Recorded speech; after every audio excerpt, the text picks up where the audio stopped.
Hello teachers, welcome again to my channel. आज हम लोग करने वाले हैं फिजिक्स में चैप्टर लाइट। हाँ, तो लाइट क्या है भाई? जैसे कि आपको पता ही होगा, लाइट का एक इलेक्ट्रोमैग्नेटिक वेव है। इलेक्ट्रोमैग्नेटिक वेव के प्रकार है। इलेक्ट्रोमैग्नेटिक वेव बहुत सारे आते हैं ना, जैसे रेडियो वेव्स, गामा रे, उसके बाद एक्स रे, माइक्रोवेव्स, काफ़ी कुछ आते हैं, इंफ्रारेड, है ना। लेकिन लाइट जो ऐसा एक्टिविटी वेव है, जिस ऐसा वेव है जिसके थ्रू हम लोग देख पाते हैं, है ना, जिसके थ्रू हम देख पाते हैं, चीज़ों को देखने में मदद करता है। तो उसी के बारे में हम आज पढ़ाई करने वाले हैं। ठीक है, इंट्रोडक्शन देखेंगे, law of reflection, law of reflection देखेंगे। उसके बाद टाइप्स ऑफ मिरर देखने वाले हैं, मिरर फार्मूला एंड उसका रे डायग्राम देखने वाले हैं, उसके उसके यूजेस देखने वाले हैं। लॉ ऑफ रिफ्रैक्शन देखने वाले हैं, उसके भी यूजेस देखने वाले हैं। और रे डायग्राम भी देखने वाले हैं हम, है ना।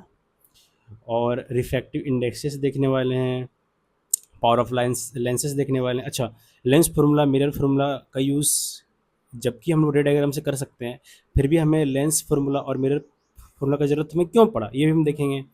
रिफ्रैक्टिव इंडेक्स क्या होता है ये हम देखेंगे, पावर ऑफ लेंसेस क्या होता है ये हम देखेंगे। Dispersion, scattering of light, refraction, reflection, daily life example हम देखने वाले हैं। ठीक है, और उसके बाद लास्ट में न्यूमेरिकल एंड एमसीक्यूज जो रहेंगे, वो मैं इस वीडियो में नहीं डाल रहा, इसके नेक्स्ट वीडियो में डाल, क्योंकि अगर मैं इसके साथ करूँगा तो काफ़ी मुझे टाइम लग जाएगा। तो मैं चाहता हूँ कि पहले आप लेक्चर देख लो, फिर जब मैं दोबारा मैं इसका न्यूमेरिकल बना कर फिर दोबारा से मैं कंपाइल करके डाल दूँगा। ठीक है, या उसी के साथ मैं अटैच कर दूँगा वीडियो को। ठीक है, अच्छा। इंट्रोडक्शन, जैसे मैंने बताया लाइट के बारे में, इलेक्ट्रोमैग्नेटिक वेव है जो चीज़ों को देखने में मदद करता है। और अच्छा, इलेक्ट्रोमैग्नेटिक वेव जो, अच्छा ये कैसा वेव है? ये तो वेव नेचर दिखाता ही है, जो लाइट है वेव नेचर नेचर तो दिखाता ही है, साथ साथ क्या दिखाता है, ये पार्टिकल नेचर भी दिखाता है। क्या दिखाता है? पार्टिकल नेचर भी दिखाता है। ठीक है, तो अगर मान लो एग्जाम में आएगा कि light is electromagnetic wave and it give, light is a wave और पार्टिकल इन नेचर, तो आप क्या करोगे? वेव प्लस पार्टिकल दोनों में टिक करके आओगे। ठीक है, okay next. It is an electromagnetic wave and a form of energy which shows the wave nature as well as particle nature. अच्छा, स्पीड ऑफ लाइट, स्पीड का गति कितना है भाई? 3 लाख किलोमीटर पर सेकंड इसका स्पीड है। 3 लाख किलोमीटर पर सेकंड इसका speed है। ठीक है, या फिर हम लिख सकते हैं 3 × 10⁻8 मीटर पर सेकेंड। क्योंकि ये इलेक्ट्रोमैग्नेटिक वेव है तो इसको मीडियम का ज़रूरत नहीं है, यानी कि इसको ट्रांसफ़र होने के लिए मीडियम का ज़रूरत नहीं है। जैसे कि हम पता है सनलाइट, जो सन है, सन से जो लाइट आती है, बीच में इतना इतना लंबा दूरी में वैक्यूम है, कुछ भी नहीं है, ना हवा ना कुछ और पार्टिकल्स, कुछ भी नहीं है, फिर भी क्या होता है, हमारे अर्थ पर लाइट पहुंचती है ना। तो उसका रीज़न क्या है? इलेक्ट्रोमैग्नेटिक जो वेव है किसे ट्रांसफ़र होती है भाई? ये बिना मीडियम का ट्रांसफ़र होती है। ठीक है, अच्छा, वेवलेंथ ऑफ जो लाइट है, लाइट का वेवलेंथ कितना होता है? 400 न्यूटन मीटर से लेकर के 700 न्यूटन मीटर के रेंज में ये लाई करती है। न्यूटन मीटर कह रहा हूँ, नैनोमीटर। ठीक है, 400 नैनोमीटर से लेकर के 700 नैनोमीटर तक ये लाई करती है। नैनोमीटर क्या होता है? 10⁻⁹ ठीक है,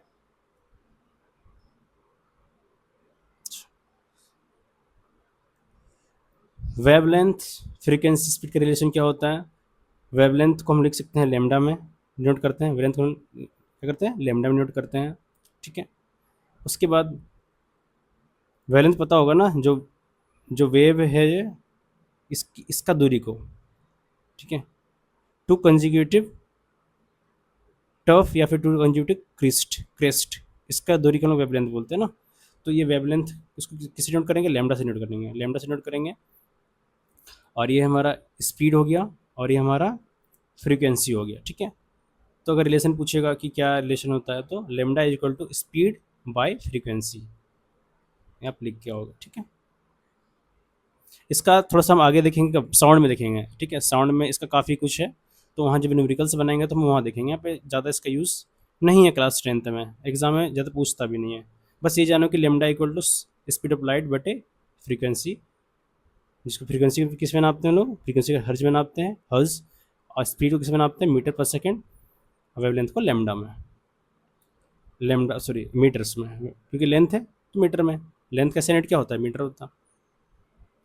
अच्छा नेक्स्ट है हमारा, अच्छा इलेक्ट्रोमैग्नेटिक वेव में मैंने बताया ना, काफ़ी सारे उसमें वेव्स आते हैं, जैसे कि gamma ray, X ray, infra रे, है ना, रेडियो वेव्स। तो गामा रे जो होता है वो सबसे ज़्यादा उसका फ्रीक्वेंसी हाई होता है, और उसका वेवलेंथ सबसे छोटा होता है, सबसे ज़्यादा फ्रीक्वेंसी होता है और सबसे छोटा वेवलेंथ होता है, ठीक है। इसीलिए इस पर क्या होता है, सबसे ज़्यादा हाई फ्रीक्वेंसी रहता है, क्या रहता है, हाई फ्रीक्वेंसी, ठीक है।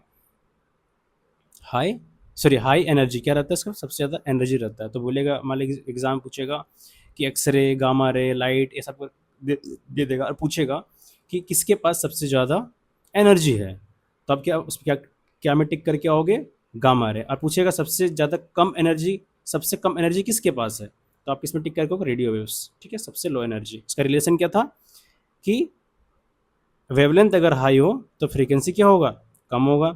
अगर वेवलेंथ लो होगा तो फ्रीक्वेंसी हाई होगा, और हाई फ्रीक्वेंसी होगा तो क्या होगा, उसका एनर्जी हाई होगा, और लो फ्रीक्वेंसी होगा तो एनर्जी उसका लो होगा, ठीक है।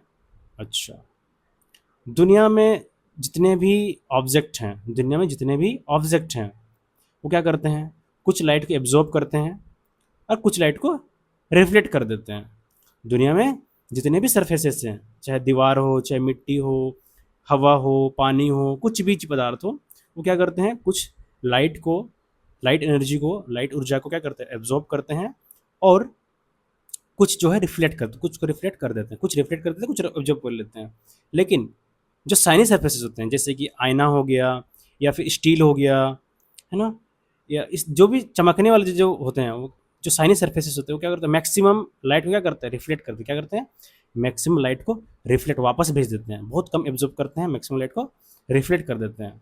चाहे वो सरफेस टेढ़ा मेढ़ा ही क्यों ना हो, चाहे सरफेस सीधा ही क्यों ना हो, हर कोई, हर सरफेस, अगर सरफेस सीधा है और पॉलिश है, सीधा है और पॉलिश नहीं भी है, कोई सरफेस टेढ़ा मेढ़ा है, उबड़ खाबड़ है, कोई भी सरफेस है, टेढ़ा मेढ़ा कुछ भी है, लेकिन क्या होगा, सभी कोई लॉ ऑफ रिफ्लेक्शन को फॉलो करेंगे। लॉ ऑफ यानी कि लाइट जब भी उसमें टकराएगा तो कुछ लॉ होंगे जो उसको उसको पालन करना होता है, ठीक है। तो पहला क्या था, पहला ये है कि angle of incidence is equal to angle of reflection, ठीक है। जैसे मान लो एक सरफेस है, ठीक है, इस पे क्या करेंगे, सबसे पहले हम नॉर्मल ड्रॉ करेंगे, क्या करेंगे, नॉर्मल ड्रॉ करेंगे। एक सरफेस है, मान लो दीवार है, ये दीवार में क्या करेंगे, एक 90 डिग्री का हमको इमेजिनरी, ठीक है, इमेजिनरी ड्रॉ कर लेंगे, इमेजिनरी ड्रॉ कर लेंगे, मान लेंगे, ठीक है, ऐसे असली में नहीं रहता, हम मान लेंगे कि एक नॉर्मल है, यहाँ से दीवार से एक नॉर्मल 90 डिग्री में ड्रॉ कर लेंगे। अच्छा, इसके अकॉर्डिंग हम क्या करेंगे, एक लाइट रे को रिफ्लेक्ट, राइट रे को क्या करेंगे, इस दीवार पे गिराएंगे। तो मान लो इसमें गिरा दिया 60 डिग्री, कितना डिग्री गिरा दिया, 60 डिग्री में, 60 डिग्री में हम किसके, नॉर्मल के अकॉर्डिंग हम 60 डिग्री में गिरा दिए, किस पे, इस सरफेस पे। तब क्या होगा, उतने ही डिग्री में क्या होगा, ये नॉर्मल के अकॉर्डिंग 60 डिग्री में चला जाएगा, यही बोलना चाहता है इसमें, ठीक है। Angle i equal to angle r. चलो आगे बढ़ते हैं। सेकंड क्या कह रहा है, जो इंसिडेंट रे है, रिफ्लेक्टेड रे है, इंसिडेंट रे जो सरफेस में गिरने वाली जो रे किरण है वो, रिफ्लेक्टेड रे जो सरफेस से टकरा के वापस जाने वाली जो किरण है वो, और नॉर्मल, ठीक है, जो हम लोग 90 डिग्री का परपेंडिकुलर जो ड्रॉ किए थे वो सारा एक ही प्लेन में ड्रॉ होना चाहिए, सारा एक ही प्लेन में होना चाहिए। ऐसे नहीं कि सरफेस यहाँ पर तुम, यहाँ एक सरफेस का है नॉर्मल, यहाँ नाप लिया, एक सरफेस का तुम यहाँ नाप लिया, ऐसे नहीं, एक पॉइंट पे, एक सरफेस में एक पॉइंट पे करना है, इधर उधर नहीं करना। चलो जी, टाइप्स ऑफ मिरर। अच्छा, अब दूसरी बात क्या है कि जो रिफ्लेक्शन है, अब आपको पता चल गया कि दुनिया का हर हर ऑब्जेक्ट लगभग लगभग रिफ्लेक्ट करता है, कुछ कुछ रोशनी, कुछ लाइट एब्जॉर्ब करता है, और कुछ रिफ्लेक्ट बैक कर देता है। लेकिन जो शाइनी सरफेस होते हैं वो मैक्सिमम लाइट को रिफ्लेक्ट करते हैं, मैक्सिमम लाइट को वापस भेज देते हैं। तो सबसे ज़्यादा लाइट को वापस कौन भेजता है, अब जरा गौर करो तो याद करो, मिरर, दर्पण, है ना, जो हम घर घर पे जो आईना देखते हो, कभी ट्राई भी किया होगा ना, आईना से किसी का चेहरा में चमकाने के लिए, है ना, घर में बैठ करके दूसरे किसी का चेहरा में से चमका रहे हो, है ना, सूरज की रोशनी के अपोजिट, है ना। तो इसका मतलब ये हुआ कि जो दर्पण होता है वो क्या करता है, मैक्सिमम मैक्सिमम लाइट को रिफ्लेक्ट कर देता है। तो मैं दर्पण का ड्रॉ कैसे करता हूँ दर्पण के लिए।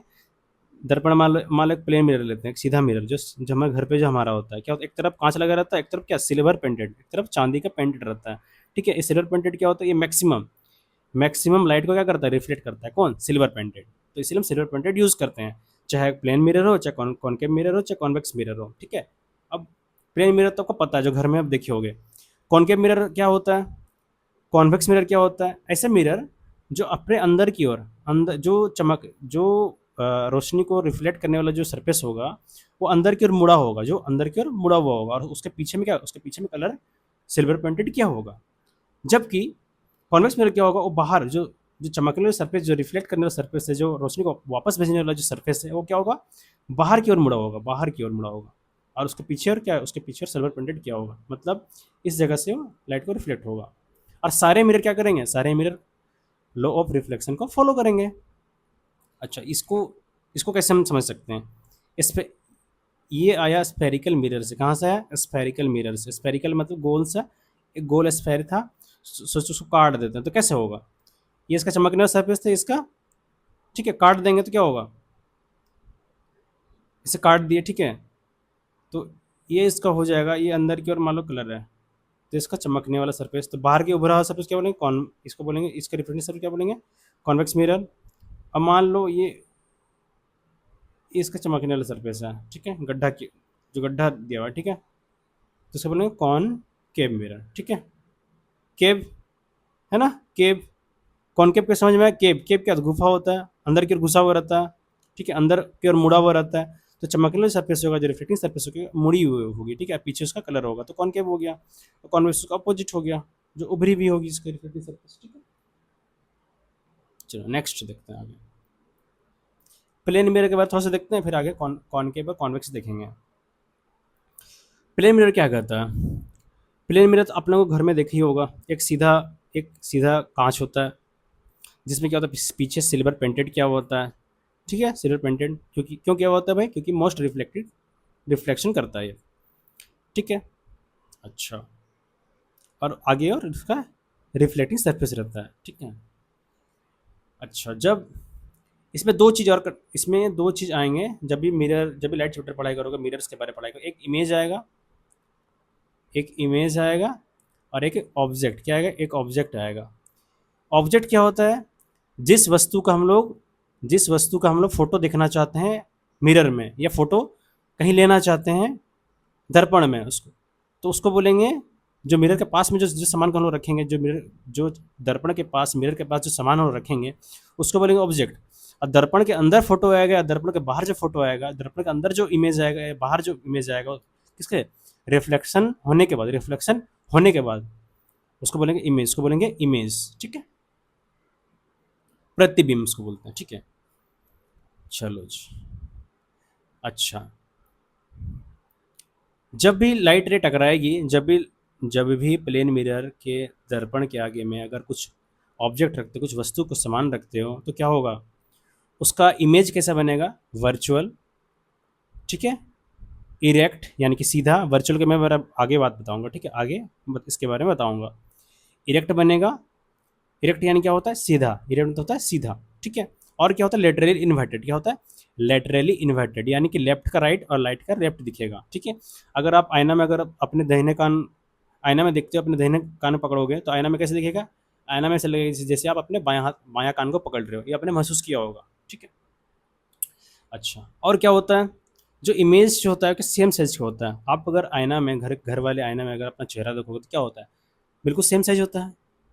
बड़ा ऐसे ऐसे नहीं है ना, आपका आपका सर या आपका हाइट मान ली 1 मीटर है, तो आईना में 2 मीटर दिख रहा है, ऐसा तो नहीं होता, बराबर साइज का दिखता है, बस ये चीज़। सेम डिस्टेंस बताया आपको, सेम डिस्टेंस कैसे होता है, जैसे मिरर है, ठीक है, इस मिरर से आप 2 मीटर आगे खड़े हो, तो इसका आपका इमेज जो बनेगा वो कहाँ बनेगा, प्रतिबिंब जो बनेगा कहाँ बनेगा, मिरर से 2 मीटर दूरी बनेगा। आपका दर्पण से कितना मीटर की दूरी में था, 2 मीटर की दूरी में था, तो उतना ही दूरी में क्या बनेगा, आपका इमेज बनेगा। ठीक है, तो टोटल कितना हो गया, टोटल 4 मीटर हो गया। आगे चलो,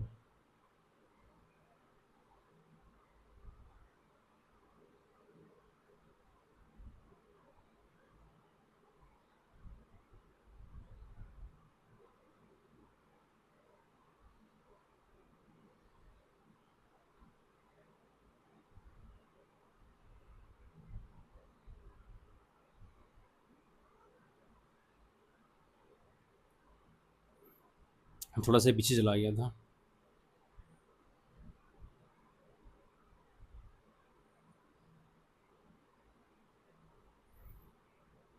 हम्म कॉनकेव मिरर डिस्कस हम लोग कर लिए थे, इसका रिफ्लेक्टिंग सरफेस क्या होगा, जो अंदर की जो मुड़ा हुआ रहे सरफेस मुड़ा हुआ रहेगा वो उसका रिफ्लेक्टिंग सरफेस होगा, यानी कि लाइट यहाँ से टकराएगा वापस जाएगी। और पीछे इसका क्या होगा, पीछे इसका कलर क्या होगा, ठीक है।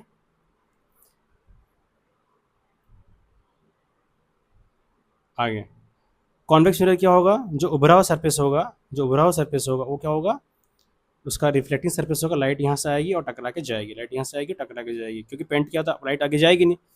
हम लाइट पार होने की बात नहीं कर रहे हैं, लाइट टकरा के वापस आने की बात कर रहे हैं, ठीक है। तो लाइट यहाँ से टकरा के वापस आ जाएगी, तो उसका रिफ्लेक्टिव सरफेस पीछे इसका कलर किया हुआ है, ठीक है, बहुत सिंपल है। कॉनकेव यानी केव यानी गड्ढा, ठीक है। गड्ढा क्या होगा, बहुत सिंपल सी बात है, तो याद हो जाएगा। कॉनकेव सीधा ऐसे गड्ढा कर देना, गड्ढा की सरफेस कर देना, ठीक है, ऐसा कर देना बस। आगे बढ़ते हैं, चलो जी। Ray diagram for concave and convex mirror, दोनों का साथ साथ देख लेते हैं क्या होता है, ठीक है। फिर उसके बाद इमेज का भी देखेंगे कि इमेज सबका प्रतिबिंब कैसे बनेगा, कहाँ पे ऑब्जेक्ट को कहाँ रखेंगे तो कैसे क्या बनेगा, आगे देखेंगे। देखो भाई, अगर ढेर सारा लाइट रे, एक ये लाइट रे सिर्फ एक दिखाया गया है, बहुत सारा लाइट रे, ऐसे लाइट रे आ रहा है, ऐसे आ रहा बहुत ढेर सारा आ रहा। जब भी लाइट रे बहुत दूर से, मतलब बहुत दूर है ना, इन्फिनिटी से पैरेलल आ रहा हो, पैरेलल किसके पैरेलल, इसके पैरेलल। अच्छा पहले मैं बता दूं कि ये सब होता क्या है, सी एफ पी क्या होता है। जैसे कि ये मान लो ये एक एक सर्कल है, सर्कल अंदर क्या होगा, सेंटर होता है, ठीक है। फिर ये क्या होता है, ये बाउंड्री होता है।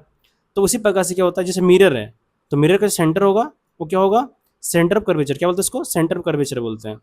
और इसका जो मिरर का जो सबसे, जो पोल, जब सबसे लास्ट जो आखिरी छोड़ उसके क्या, उसको क्या बोलते हैं, पोल, क्या बोलते हैं इसको, पोल बोलते हैं। इसको बोलते हैं सेंटर ऑफ कर्वेचर, इसको बोलते हैं सेंटर ऑफ कर्वेचर, जो सेंटर होगा, जो बीच का होगा, ठीक है। इसको टुकड़ा कर दोगे तो बीच ही निकलेगा, फिर बीच ही निकलेगा, टुकड़ा कर दोगे तो बीच ही निकलेगा ना, बीच ही, बीच का ही है। तो बस ये टुकड़ा हुआ है, ठीक है, तो सेंटर हो गया।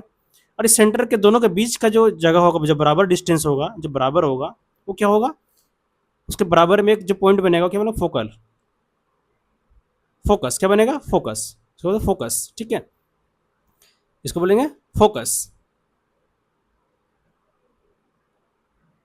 और सेंटर ऑफ कर्वेचर से लेकर के, सेंटर ऑफ कर्वेचर से लेकर के यहाँ से लेकर यहाँ तक का जो दूरी होता है उसको बोलते हैं रेडियस ऑफ कर्वेचर, क्या बोलते हैं इसको, रेडियस ऑफ कर्वेचर। तो तब को याद ही होगा ना, कोई सर्कल है यहाँ से लेकर डिस्क क्या होता है, रेडियस बोलते हैं।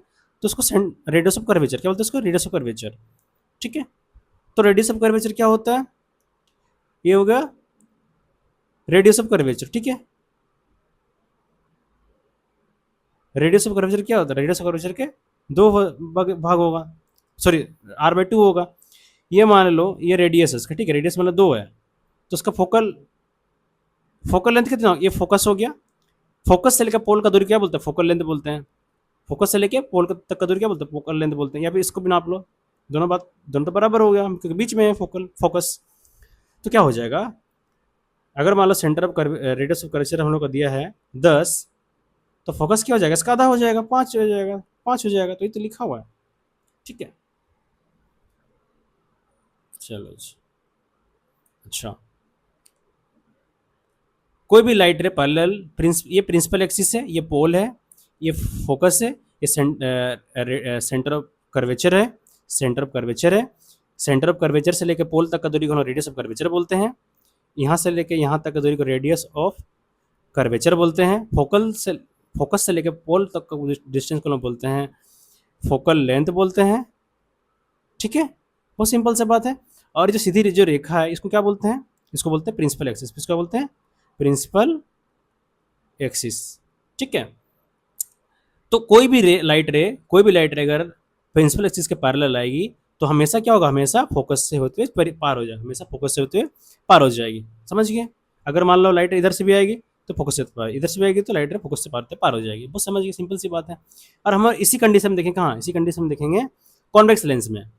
कॉन्वेक्स लेंस में जब देखेंगे तो इसमें क्या होगा, क्योंकि ये इसके अंदर तो जा सकती नहीं है लाइट, मुड़ी हुई है ना ये तो रिफ्लेक्टिंग सरफेस ये है, जैसे लाइट यहाँ टकराई और यहाँ से वापस चली जाएगी। लेकिन ये फोकस को भूलेगी नहीं, फोकस को भूलेगी नहीं, लगेगा कि फोकस से होते हुए जा रही है, लगेगा फोकस से होते हुए जा रही है, लेकिन क्योंकि यहाँ पर तो पेंट किया हुआ है तो यहाँ से पार कैसे होगी। कि अगर हम ध्यान से अगर नापेंगे, इमेजिनरी दिमाग लगाएंगे, इमेज सोचेंगे, उसे लकीर ड्रॉ करेंगे तो लकीर क्या होगा, फोकस से होते गुजरेगी, समझ गए। इसमें क्या होगा, फोकस से होते असली में पास हो जाएगी, लेकिन इसमें फोकस में से होते असली में पास नहीं होगी, लेकिन सिम्स ऐसा फील होगा, ऐसे हम ड्रॉ करेंगे, इमेजिनरी ड्रॉ करेंगे, मान लेंगे, ड्रॉ करेंगे, स्केल करेंगे तो रिफ्लेक्ट चली गई, लेकिन जब ड्रॉ करेंगे तो लगभग ऐसा लगेगा कि भाई फोकस से होते हुए गुजरी है। ठीक है, आगे दूसरा क्या है, अगर सेंटर ऑफ कर्वेचर से हम लोग से अगर रेड को लाइट रे पार होता है, कोई लाइट रे से बहुत ढेर सा लाइट रे सेंटर कर्वेचर से पार होता है, तो वापस उसी दिशा में रिफ्लेक्ट हो जाएगी, वापस उसी दिशा में चली जाएगी। नेक्स्ट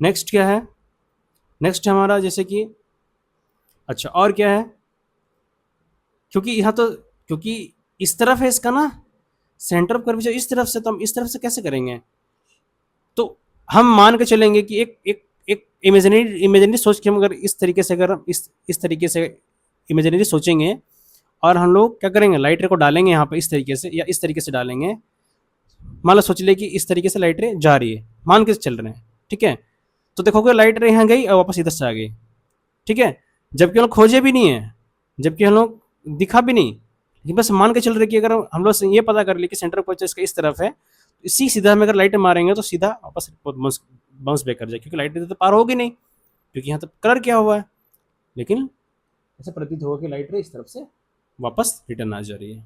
थोड़ा आप वो खुद से प्रयास करोगे करने का।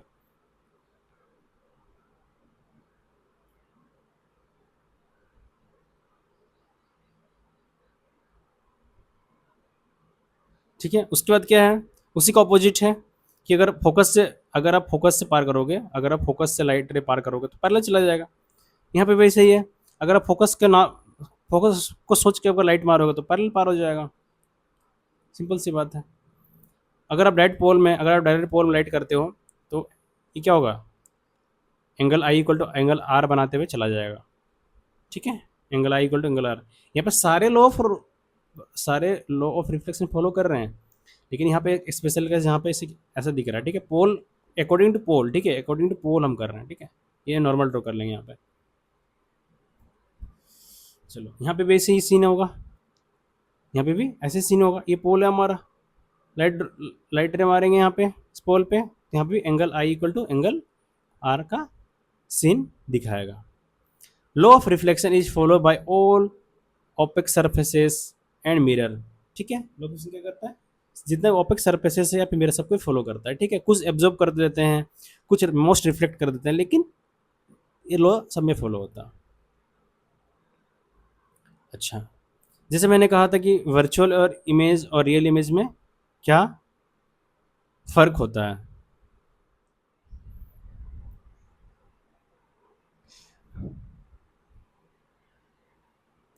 अभी हम लोग देखेंगे वर्चुअल इमेज और रियल इमेज में क्या अंतर होता है।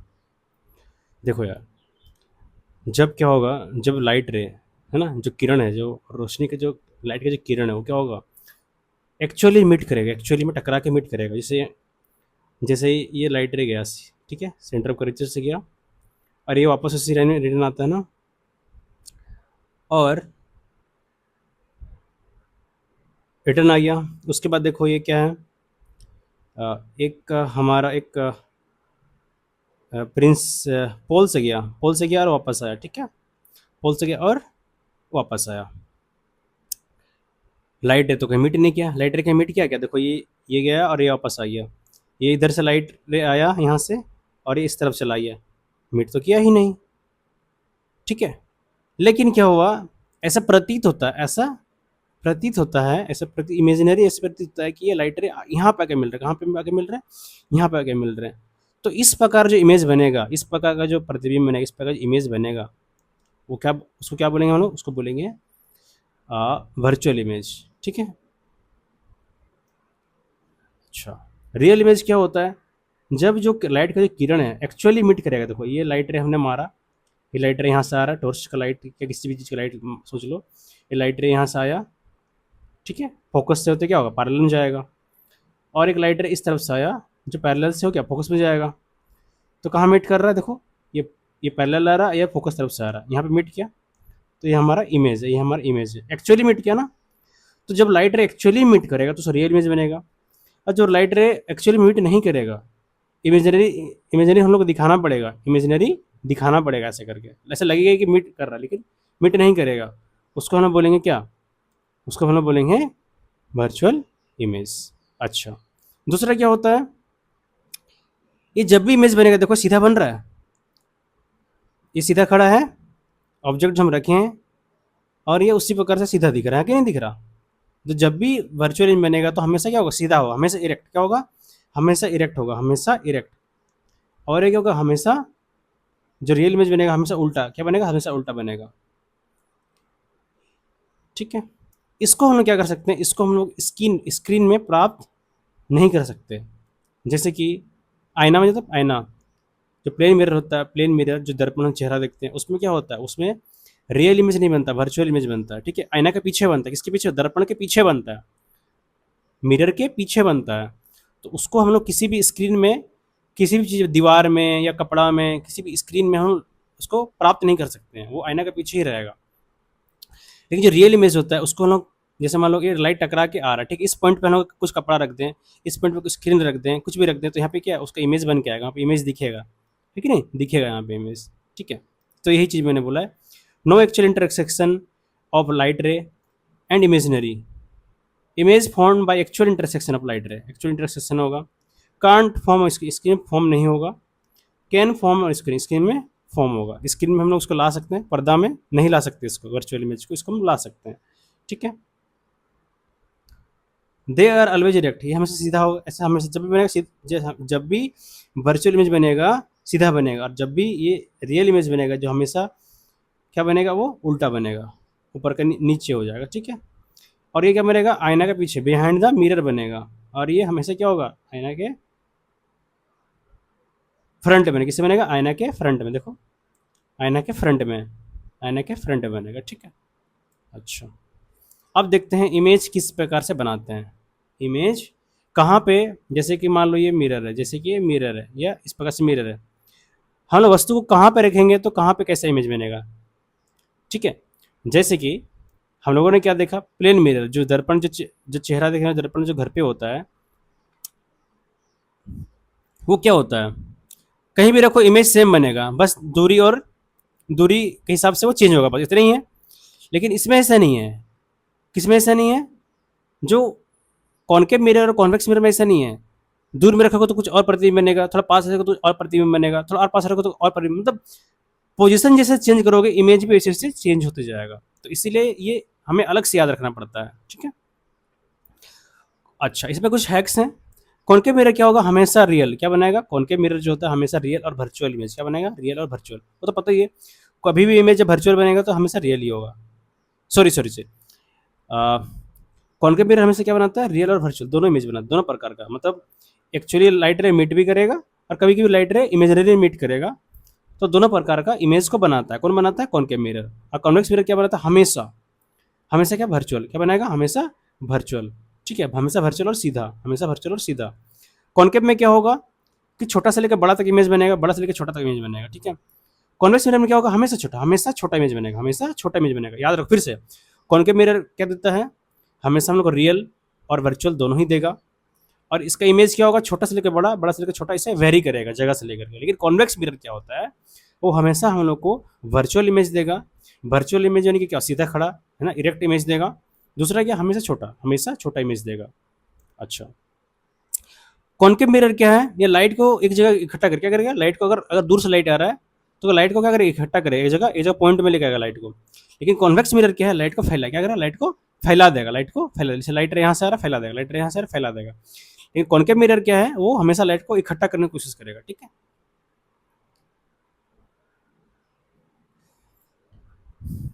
कॉनकेव मिरर इमेज फॉर्मेशन,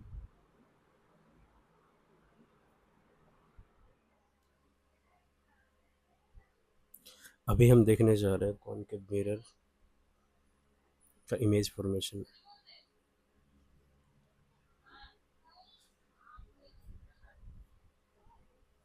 ये है कॉन्केव मिरर, ठीक है।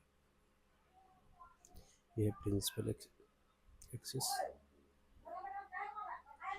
पहले हम ऑब्जेक्ट को बहुत दूर, इस मिरर से बहुत दूर इन्फिनिटी में रखेंगे। सोचो कि हम बहुत दूर रखेंगे तो उस पर इमेज कहाँ बनेगा वो हम देखेंगे। उसके बाद सेंटर ऑफ कर्वेचर पे हम देखेंगे रख के, उसके पास रख के देखेंगे, उसके पीछे। फिर सेंटर ऑफ कर्वेचर पे रख के देखेंगे, फिर सेंटर ऑफ कर्वेचर और फोकस के बीच रख के देखेंगे ऑब्जेक्ट को। फिर फोकस पे रख के दिखेंगे, उसके बाद फोकस और पोल के बीच में रख के दिखेगा, ठीक है। तो अच्छा, मतलब जब मैंने 6 कंडीशंस में रखा, पहले इस मिरर से इन्फिनिटी की दूरी पे रखा या बहुत दूर, इसके अकॉर्डिंग, इसके रिस्पेक्ट में बहुत दूर पे रखा। फिर सेंटर ऑफ कर्वेचर के पास रखा, फिर सेंटर ऑफ कर्वेचर पे रखा। उसके बाद सेंटर ऑफ कर्वेचर और फोकस के बीच रखा, फिर फोकस पे, फिर फोकस और पोल के बीच रखा। यानी कि कहीं ना कहीं हम जैसे जैसे पोजीशन को चेंज करते जाएंगे वैसे वैसे जो इसका इमेज फॉर्मेशन है वो भी क्या होगा, बदलता जाएगा, ठीक है। हम देखेंगे कॉन्वेक्स मिरर में क्या होता है। बाकी कॉन्केव मिरर में ये कि हम 6 पॉइंट में अलग अलग जगह रखेंगे, 6 अलग अलग जगह में वस्तु को रखेंगे, ऑब्जेक्ट रखेंगे, तो 6 अलग अलग तरीके से क्या होगा, इमेज को बनाएगा। इन्फिनिटी, बियॉन्ड सी, सी के पीछे, सी में, between C and F, F के ऊपर, फोकस के में, और फोकस और पोल के बीच। जब इन्फिनिटी में रखेंगे ऑब्जेक्ट को तो कहाँ बनेगा, फोकस, इमेज कहाँ बनेगा, फोकस पे बनेगा। जब इन्फिनिटी में रखेंगे तो कहाँ पे बनेगा, इमेज हमारा फोकस पे बनेगा।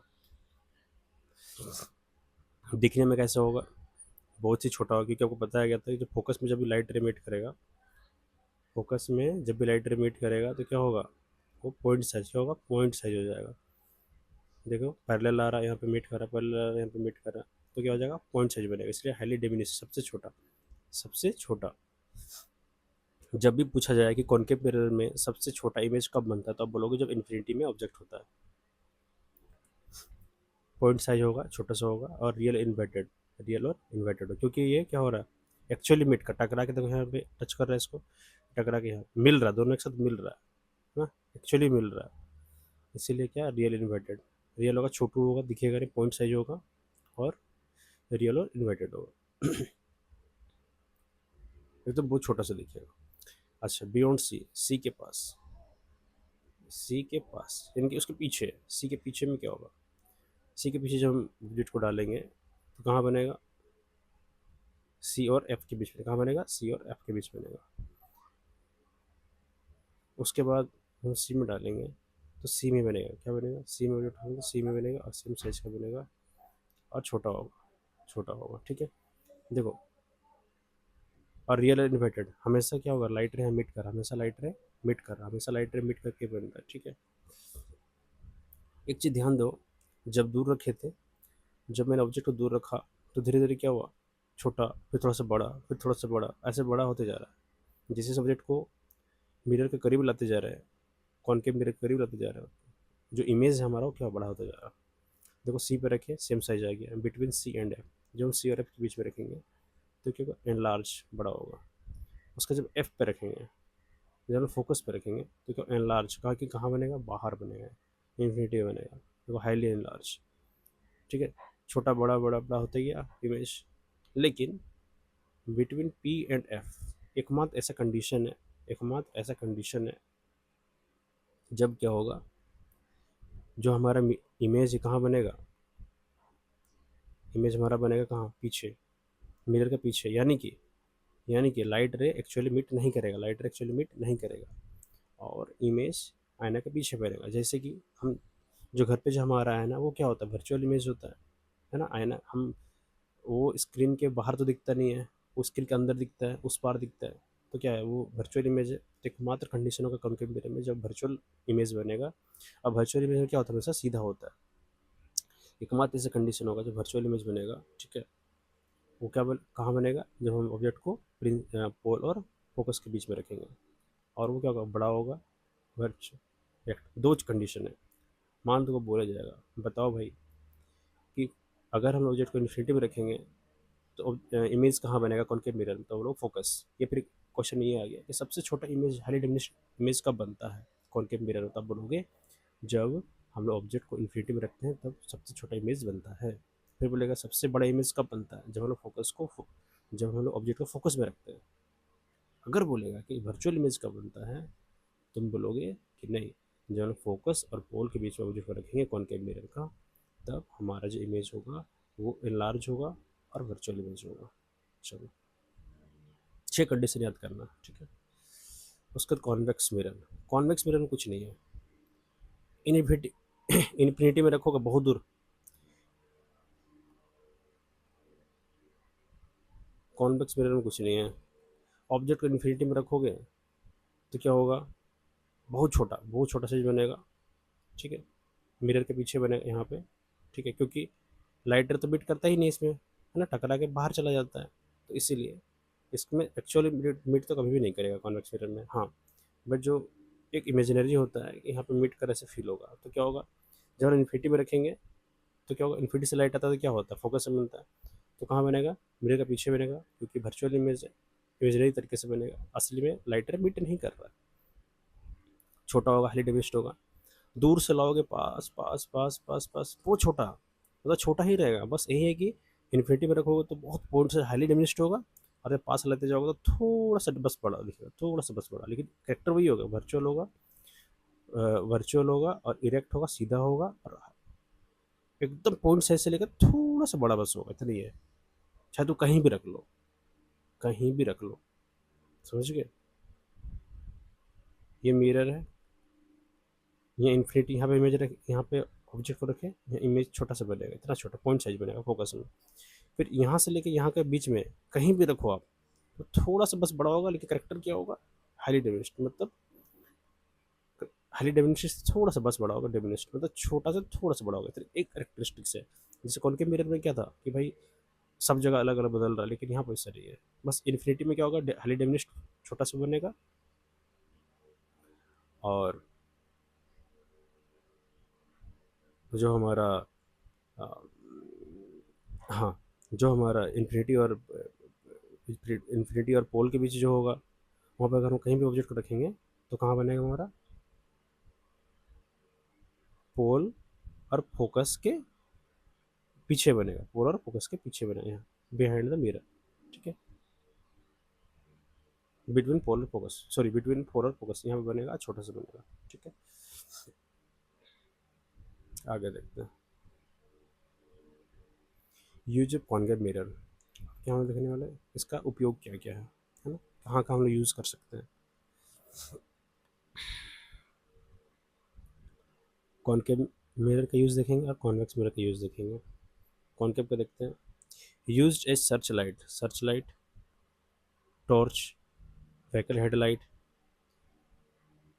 क्यों हम लोग यूज़ करते हैं, देखो ये कॉन्केव मिरर है, अगर हम फोकस में बल्ब रखें, तो लाइट टकराएगा यहाँ पे, लाइट टकरा कहाँ जाएगा, इधर जाएगा, अगर बल्ब यहाँ रखेंगे लाइट टकराएगा यहाँ पे, कहाँ पैरेलल जाएगा। जब भी हम लोग लाइट फोकस में रखेंगे तो फोकस से लाइट रे कहाँ जाता है, टकरा कर पैरेलल जाता है, पैरेलल बीम बनता है, तो पैरेलल जाएगा तो क्या बहुत दूर जाएगा, है ना, दूर जाएगा, ठीक है, बहुत दूर जाएगा। तो बल्ब को इस प्रकार से रखेंगे कि कहाँ रखेंगे, फोकस में, कहाँ रखेंगे, फोकस में बल्ब रख दिए, देखिए ना हेडलाइट को गोल सा बीच में रखे रहता है बल्ब को, तो वहाँ से लाइट जब टकराएगा, जो बगल में जो सिल्वर कलर का दिया था, सिल्वर कलर का जो कटोरा जैसा रहता है, कटोरा जैसा सिल्वर कलर का गड्ढा सा कॉनकेव मिरर, उस पर टकराएगा, लाइट क्या पैरेलल जाएगा ऐसे। तो ये जो पोजीशन होता है बल्ब का कहाँ होता है, फोकस पे होता है। बल्ब को फोकस पे इस प्रकार से रखेंगे कि लाइट टकरा के पैरेलल चला जाएगा। देखो, focus so light travels parallel to long distance, कहाँ है लॉन्ग डिस्टेंस, क्योंकि पैरेलल जा रहा है तो लॉन्ग डिस्टेंस जाएगा। अच्छा, इसी प्रकार से सोलर फर्नांस में क्या करते हैं, parallel beam of light merge at focus, मतलब कि सोलर जो फर्नांस होता है उसमें क्या होगा कि जो पैरेलल जो बीम आएगा, बाहर से पैरेलल बीम आ रहा है, बाहर से पैरेलल सूरज की रोशनी पैरेलल आ रहा है, तो कहाँ होगा, फोकस में मीट करेगा, कहाँ करेगा, फोकस में। इसका उल्टा है, इसमें क्या था, फोकस से लाइट रे जा रहा था तो पैरेलल गया, उसमें क्या था कि बाहर से पैरेलल आ रहा था, फोकस में मीट करेगा, और क्या होगा, वो एक जगह जब लाइट रे मीट करेगा तो क्या होगा, अगर लाइट है तो गर्म होगा, हीट हीट भी है साथ में रहता है ना। अच्छा next, dentist, saving mirror, object is, देखो यहाँ पे क्या रखा गया, यहाँ पे फोकस में, यहाँ पे फोकस में रखा गया, यहाँ पे क्या इन्फिनिटी से आ रहा है और फोकस में इकट्ठा हो रहा है, इसमें फोकस से इन्फिनिटी में जा रहा है। इसमें क्या डेंटिस्ट हो गया, सेविंग मिरर हो गया। ऑब्जेक्ट को कहाँ रखते हैं, जैसे सेविंग मिरर, चेहरा अगर हमको दाढ़ी बनाना है तो एक सेविंग मिरर आता है जिसमें क्या होता है, चेहरा बड़ा दिखता है, ठीक है। या फिर डेंटिस्ट लोगों के पास होता है, वो क्या कहते हैं चीज़ों को बड़ा करके देखना चाहते हैं, तो कहाँ रखेंगे वो, उनके पास कॉनकेव मिरर होता है जिसमें क्या होता है, ऑब्जेक्ट जो वस्तु है उसको कहाँ रखता है, फोकस और पोल के बीच रखता है, फोकस और पोल के बीच रखता है, तो क्या होता है, ऑब्जेक्ट, ऑब्जेक्ट क्या होता है, बड़ा दिखता है, ऑब्जेक्ट बड़ा दिखता है।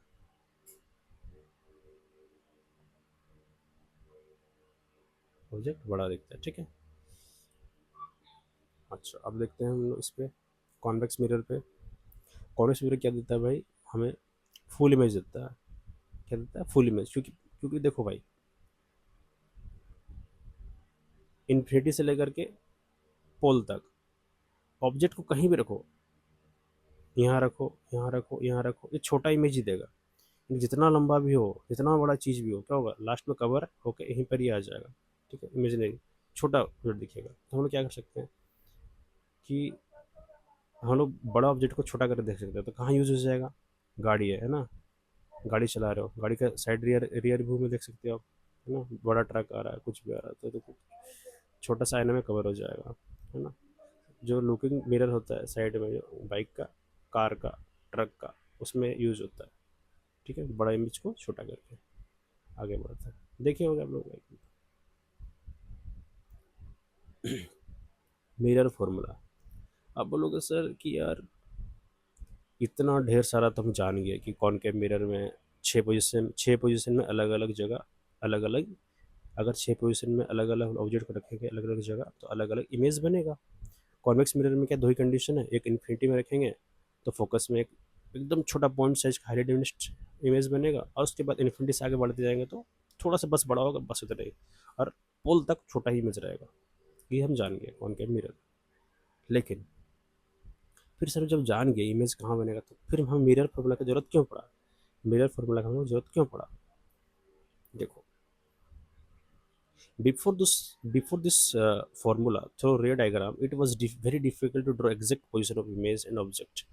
अगर फॉर्मूला नहीं है, इस फॉर्मूला से पहले क्या होता है, जैसे रे डायग्राम बनाना है, तो थोड़ा भी अगर रे डायग्राम, रे को मीट कराने में थोड़ा भी गलती हुआ तो क्या एग्जैक्ट पोजीशन हमको कभी नहीं मिलने वाला, ठीक है, बहुत सारी गलतियाँ हो जाएंगी।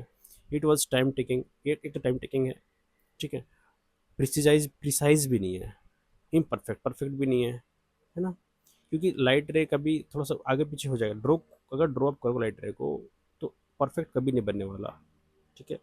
तो इसीलिए इस मिरर फोनो को लाया गया ताकि मिरर फॉर्मूला क्या किया, ये रिलेट किया image position of image, position of object and focal length in curve mirror, ठीक है। मिरर फॉर्मूला का यूज इसीलिए होता है क्योंकि हमें एग्जैक्ट पोजीशन भी मिलेगा और जल्दी भी हमारा कैलकुलेशन हो जाएगा, इसीलिए हम मिरर फॉर्मूला का यूज़ करेंगे, ठीक है। इस फॉर्मूला में क्या कहता है, one by v plus one by u equal to one by f. V क्या है, इमेज पोजीशन, इमेज का दूरी कितना है, कहाँ से, पोल से, कहाँ से, पोल से, मान लेते हैं ये कॉनकेव मिरर है, ठीक है। इस पोल से आपको दूरी मापना है किसका, इमेज का, यहाँ से अगर इमेज इधर बन रहा है तो इधर से नापना है, अगर इमेज बन रहा है इधर बन रहा है तो इधर यहाँ से नापना है, पोल से नापना है आपको। उसके बाद ऑब्जेक्ट डिस्टेंस भी पोल से ही नापना है, ऑब्जेक्ट तो इधर ही रहेगा तो इधर से नापना है, फोकल लेंथ कहाँ से नापना है, पोल से ही नापना है। तो जितना चीज़ है one by v plus one by u equal to one by f, या फिर one by f equal to one by v plus one by u, ऐसे, ठीक है। Image distance, object distance, image object से पोल से दूरी कितना है, ऑब्जेक्ट जो आप जिस ऑब्जेक्ट का फोटो देखना चाहते हो वो ऑब्जेक्ट का दूरी कहाँ से, पोल से, फोकल लेंथ। अच्छा अब आते हैं मैग्नीफिकेशन। मैग्नीफिकेशन क्या है, ये ऑब्जेक्ट के रिस्पेक्ट में जो ऑब्जेक्ट हम जो ऑब्जेक्ट का हम फोटो इमेज देखना चाहते हैं वो इमेज के रेस्पेक्ट में कितना बड़ा या छोटा है, उसके लिए हम मैग्नीफिकेशन निकालते हैं। जैसे कि कॉन्वेक्स मिरर में हमेशा क्या था भाई, हमेशा ऑब्जेक्ट के रेस्पेक्ट में इमेज क्या था, छोटा था, है ना।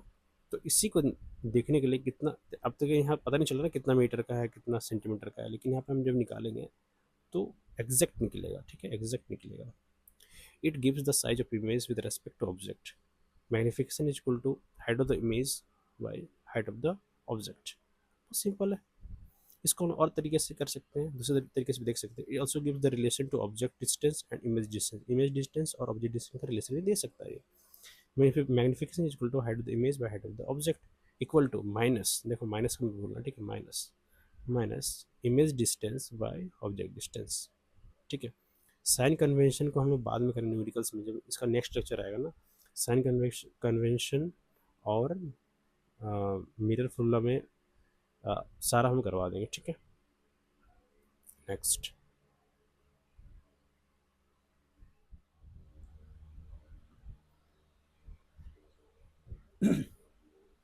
अभी हम पढ़ने वाले रिफ्रैक्शन। अब बोलोगे सर ये रिफ्रैक्शन होता क्या है? सबसे पहली बात मेरी सुनो, कोई भी ऑब्जेक्ट, दुनिया का कोई भी ऑब्जेक्ट है ना, पत्थर से लेकर के स्टोन से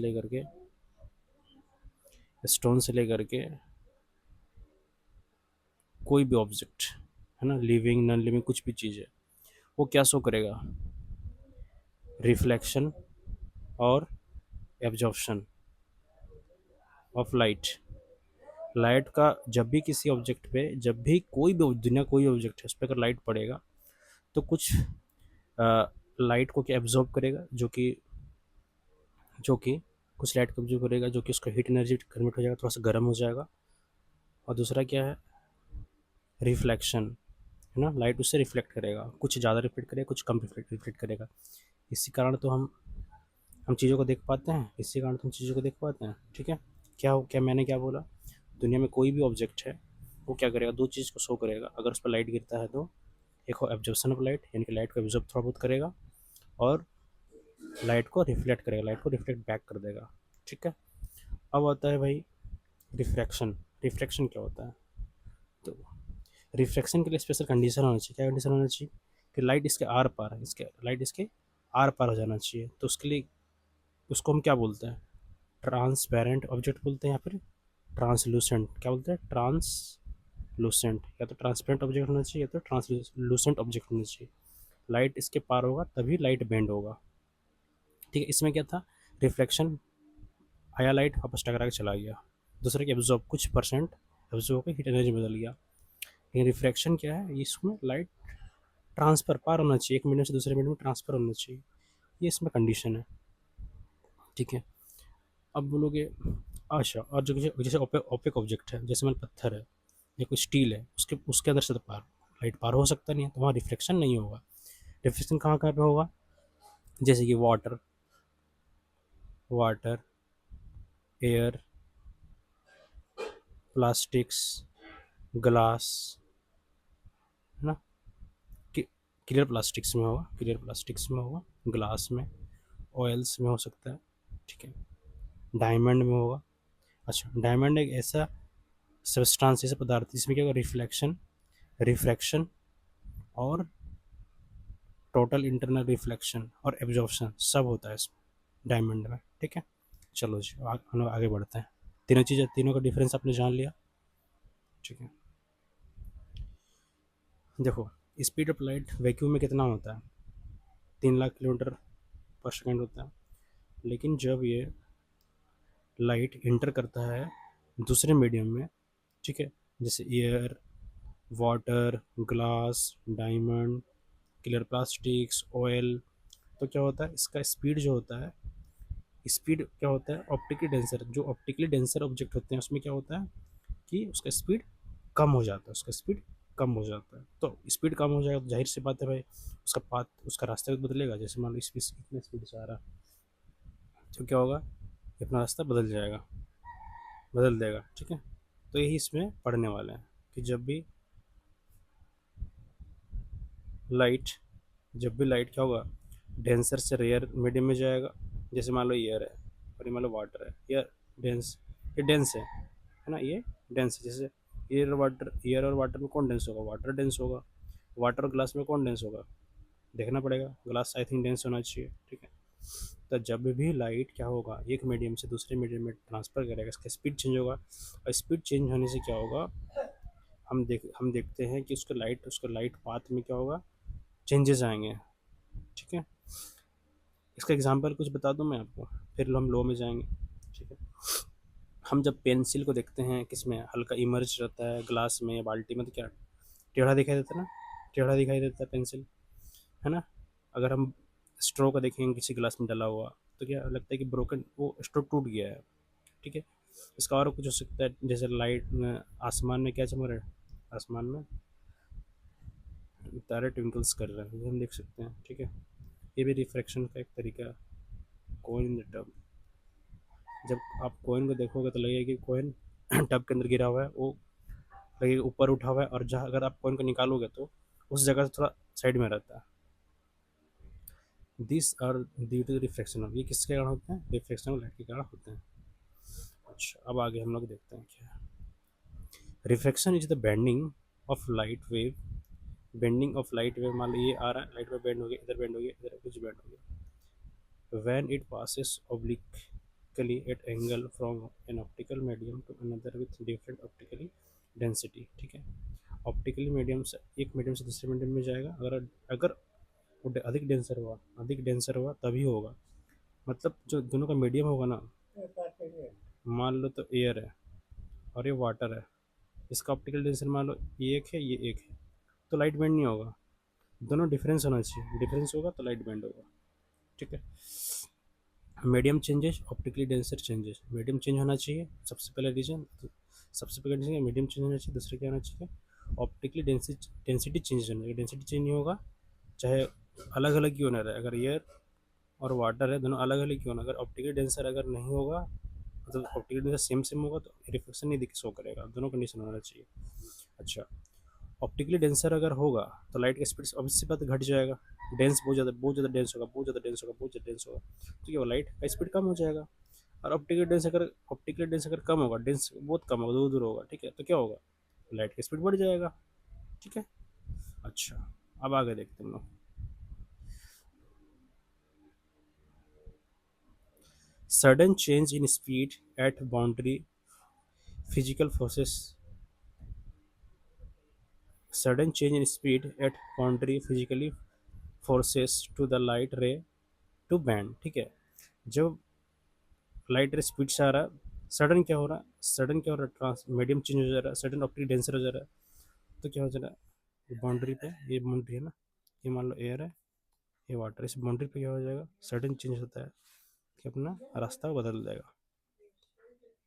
देखो, more transparent is not equal to clear air, अगर पानी है, ठीक है, गंदा पानी है और साफ पानी है, फिर कोई कांच का गिलास है जो बहुत क्लियर दिख रहा है, कोई कांच का गिलास है जो क्लियर नहीं दिख रहा है।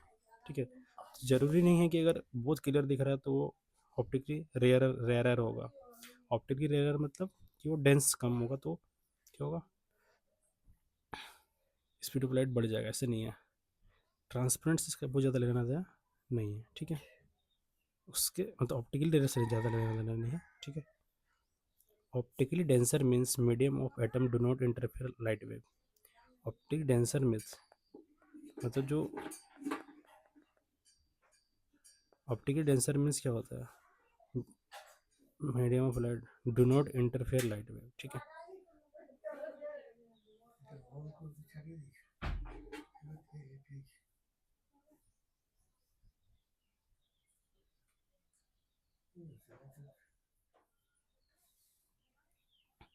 Optically denser means medium of atoms interfere light wave, है ना। ये क्या करेंगे, जो डेंसर होगा क्या करेगा, इंटरफेयर करेगा। अगर वो रेयरर होगा, ऑप्टिकली रेयरर होगा, तो क्या होगा, वो लाइट को इंटरफेयर नहीं करेगा, तो इसमें स्पीड ठीक ठाक रहेगा।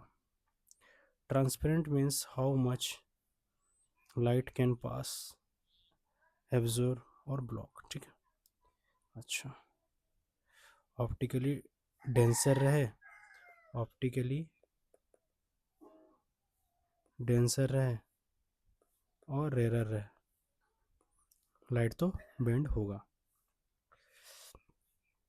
अगर उस पे से लाइट पार होती है तो नेक्स्ट आते हैं लॉ ऑफ रिफ्रैक्शन। अब आते हैं मेन पॉइंट पे, रिफ्रैक्शन क्या होता है। रिफ्रैक्शन क्या होता है?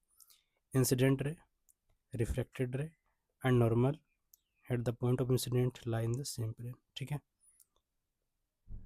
ये मान लो ग्लास, ये एयर, इंसिडेंट रे, ठीक है, उसके बाद इसका तो नॉर्मल, रिफ्रैक्टेड रे, रिफ्रैक्टेड मतलब इस तरह से रिफ्लेक्टेड पार हो, ठीक है, ये इंसिडेंट रे। ये क्या होगा, एक ही प्लेन पे, एक ही प्लेन पे क्या करेगा, लाई करेगा एक ही प्लेन पे।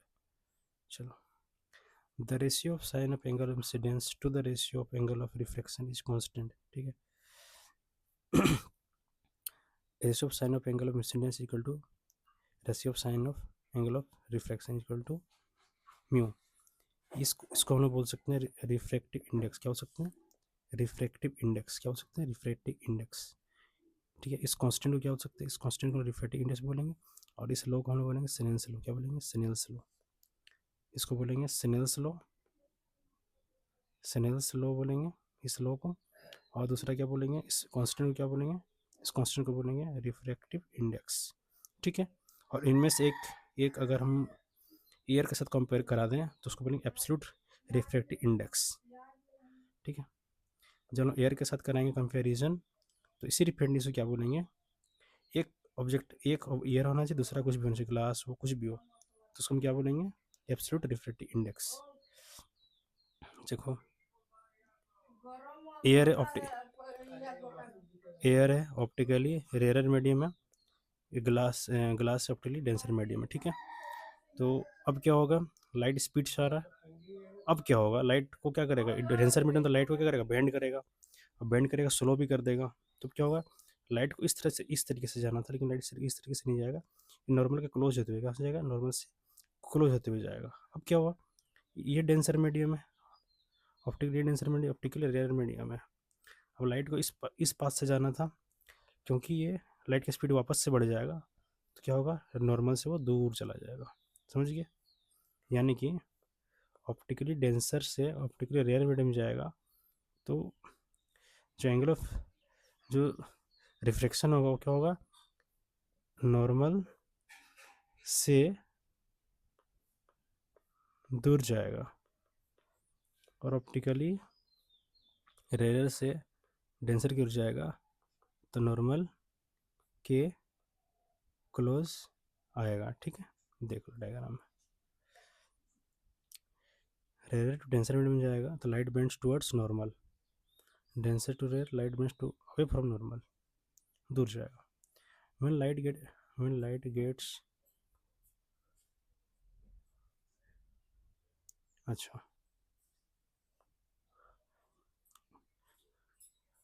कब ऐसा होगा, कब ऐसा होगा कि मीडियम ट्रांसपेरेंट या फिर ट्रांसलूसेंट रहेगा, ट्रांसपेरेंट या ट्रांसलूसेंट रहेगा, जहाँ पर रिफ्लेक्शन हो सकता है, जहाँ पर रिफ्लेक्शन हो सकता है लेकिन फिर भी नहीं होगा। कब ऐसा कंडीशन होगा, जब क्या होगा, एंगल ऑफ इंसिडेंस, जो इंसिडेंट रहेगा एंगल ऑफ इंसिडेंस क्या होगा, नॉर्मल से 90 डिग्री होगा।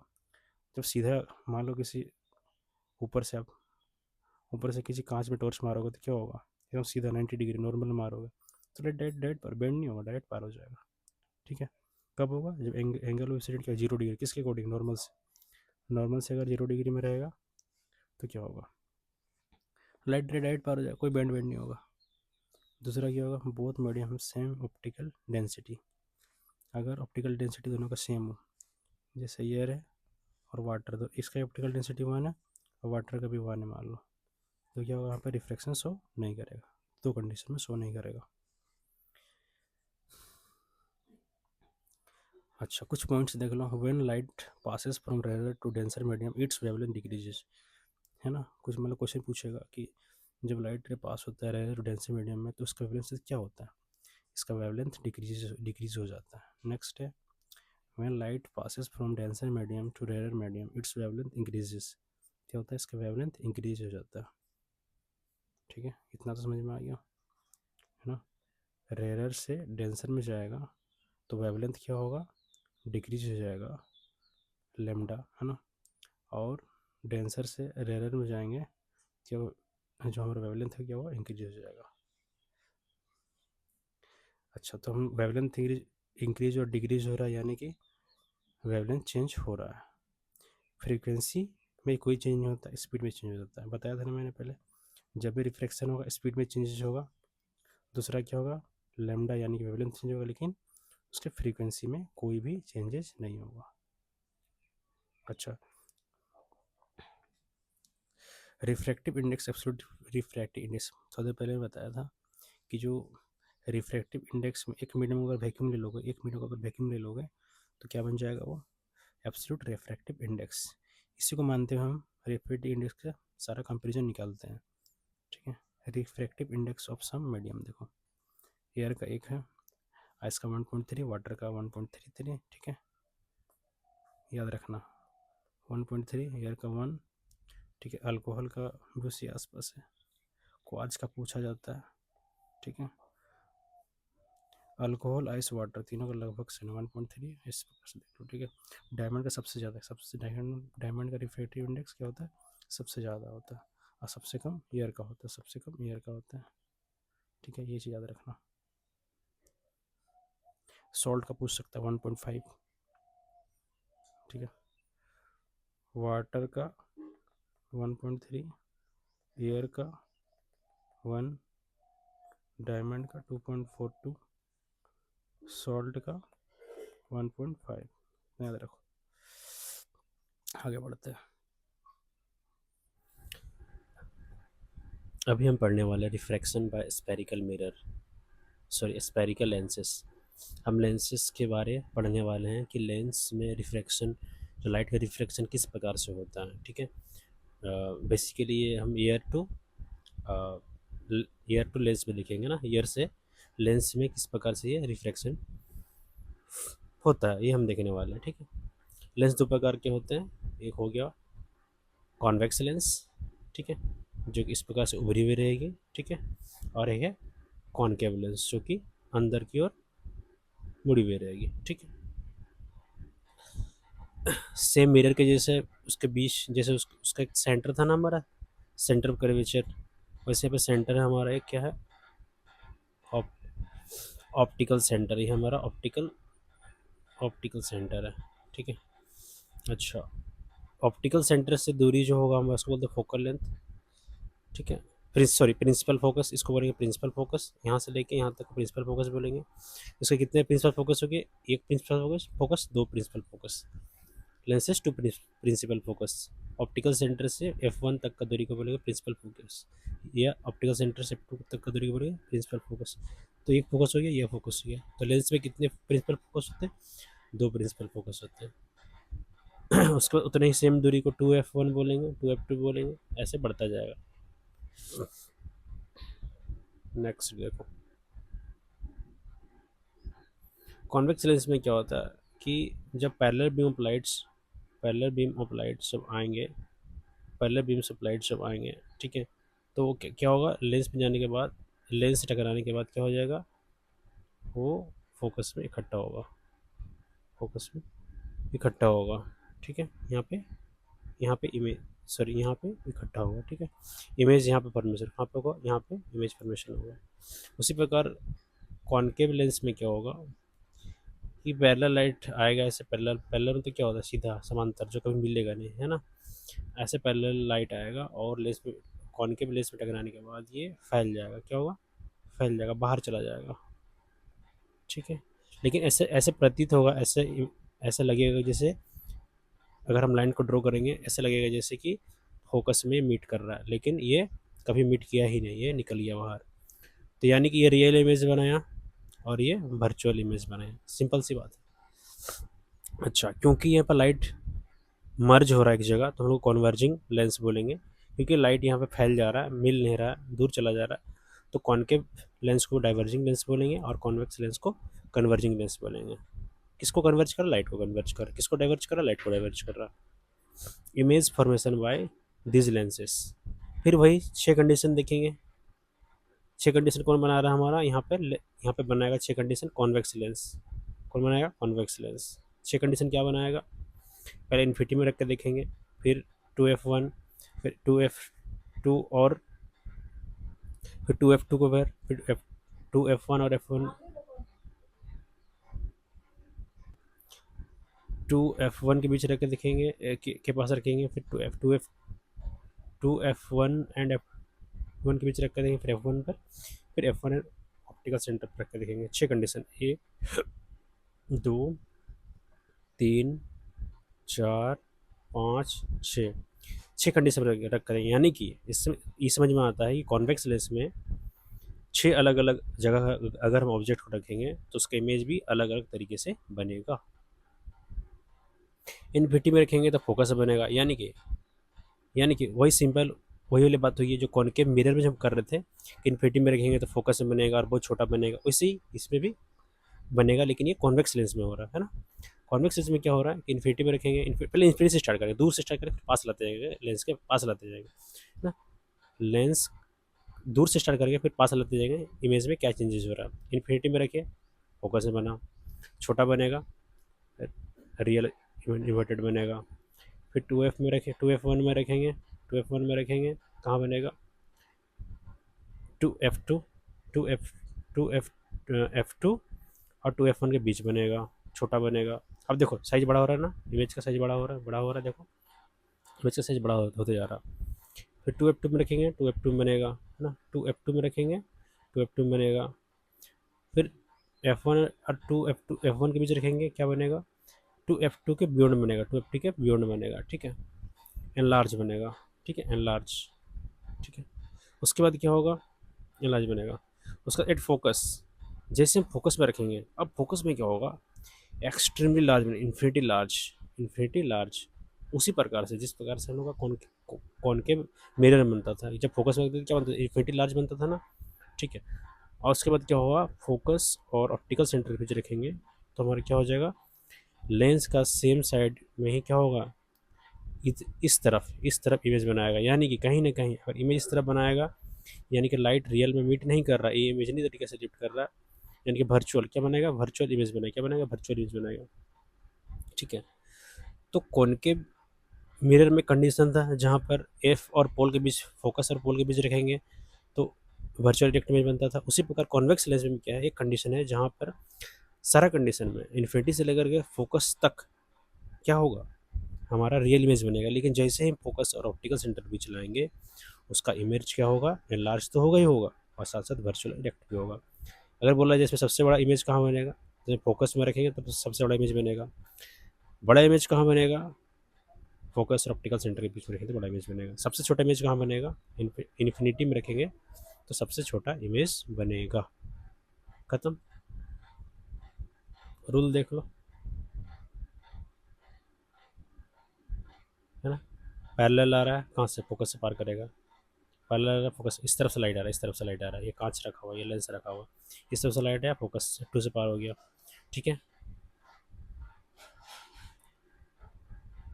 ऑप्टिकल सेंटर से अगर पार होगा तो सीधा सीधा पार हो जाएगा, सीधा, कोई रिफ्लेक्शन, कोई बैंड नहीं होगा, ठीक है। उसी प्रकार अगर फोकस से अगर पार होता है कोई लाइट रे तो ये पैरेलल चला जाएगा, पैरेलल आएगा, फोकस से जाएगा, फोकस से जाएगा, पैरेलल चला जाएगा, ऑप्टिकल सेंटर से सीधा सीधा पार हो जाएगा, ठीक है। देख लो, ऑब्जेक्ट इन्फिनिटी में था, ऑब्जेक्ट इन्फिनिटी था, कहाँ बना, फोकस से बना। ऑब्जेक्ट ऑब्जेक्ट कहाँ था, 2f के बगल में था, कहाँ बना हमारा, यहाँ पे बना, ठीक है। इमेज कहाँ बना, f2 और 2f के बीच बना, 2f वाला 2f में बनेगा, ये वाला यहीं बनेगा, सेम टू सेम, ठीक है। सारा क्या है, सारा रियल इमेज, क्या है, सारा रियल इमेज। बस एक लास्ट कंडीशन है, जब फोकस और ऑप्टिकल सेंटर बीच में जब ऑब्जेक्ट रखेंगे तब क्या बनेगा हमारा, तब बनेगा लार्ज इमेज और वर्चुअल इमेज बनेगा। इन focus and optical center, in between focus and optical center, to find exact position image we have to unit। अच्छा, अगर हमको एग्जैक्ट पोजीशन फाइंड करना है तो फिर लेंस फॉर्मूला का यूज़ करना पड़ेगा, एग्जैक्ट पोजीशन तो नहीं निकाल पाएंगे ऐसे हम लोग, ठीक है। अच्छा, कॉन्वेक्स लेंस कॉन्वेक्स मिरर में हमने देखा था कि इन्फिनिटी में रखा था तो डिमिनिश्ड बना रहा था वर्चुअल इमेज, और छोटा सा हाईली डिमिनिश्ड। फिर इन्फिनिटी से लेकर के पोल तक कभी कहीं भी रखेंगे तो छोटा इमेज बनाएगा, वर्चुअल इमेज बनाएगा। सेम इसमें भी है, किसमें, कॉनकेव मिरर में है कि इन्फिनिटी में रखोगे तो इमेजिनरी इमेज कहाँ बनाएगा, फोकस में बनाएगा, हाईली डिमिनिश्ड बनाएगा। और इन्फिनिटी से लेके ऑप्टिकल सेंटर तक कहीं भी आप रखोगे तो छोटा इमेज बनाएगा, डिमिनिश बनाएगा और वर्चुअल इमेज बनाएगा। रियल लाइट इससे इमेज कम क्यों नहीं होगा, रियल लाइट भाई, रियल रियल मीट क्यों नहीं होगा, रियल इमेज क्यों नहीं बनेगा, क्योंकि ये लाइट को मिलने देगा ही नहीं, वो फैला देगा लाइट को, ठीक है, ऐसा जाएगा फैल जाएगा। Image form bye concave lens, ठीक है, एट इन्फिनिटी में रखोगे फोकस में बनेगा, हाईली डिमिनिश्ड बनेगा। उसके बाद इन्फिनिटी से लेकर के ऑप्टिकल सेंटर तक कहीं भी रखो, उसका आगे तक कहीं भी रखो, वो क्या होगा, हमें छोटा दिखाएगा, बस इतनी काम है। अलग इमेज बनाएगा नहीं, हमेशा इसका क्या रहेगा, वर्चुअल रहेगा, इरेक्ट रहेगा और डिमिनिश्ड रहेगा। किसका, कॉनकेव लेंस का। लेंस फॉर्मूला, हम रे डायग्राम से, चाहे लेंस हो चाहे मिरर हो, हम कभी भी एग्जैक्ट पोजीशन नहीं निकाल पाएंगे, और ये छोटा सा गलती भी हमारा पूरा टाइम वेस्ट कर देगा। इसीलिए हम मिरर फॉर्मूला का यूज़ किया मिरर के लिए, एग्जैक्ट पोजीशन इमेज और ऑब्जेक्ट के लिए। उसी प्रकार लेंस फार्मूला भी हम यूज़ करेंगे इसका एग्जैक्ट पोजीशन पाने के लिए। 1/v minus 1/u equal to 1/f, या फिर 1/f equal to 1/v minus 1/u।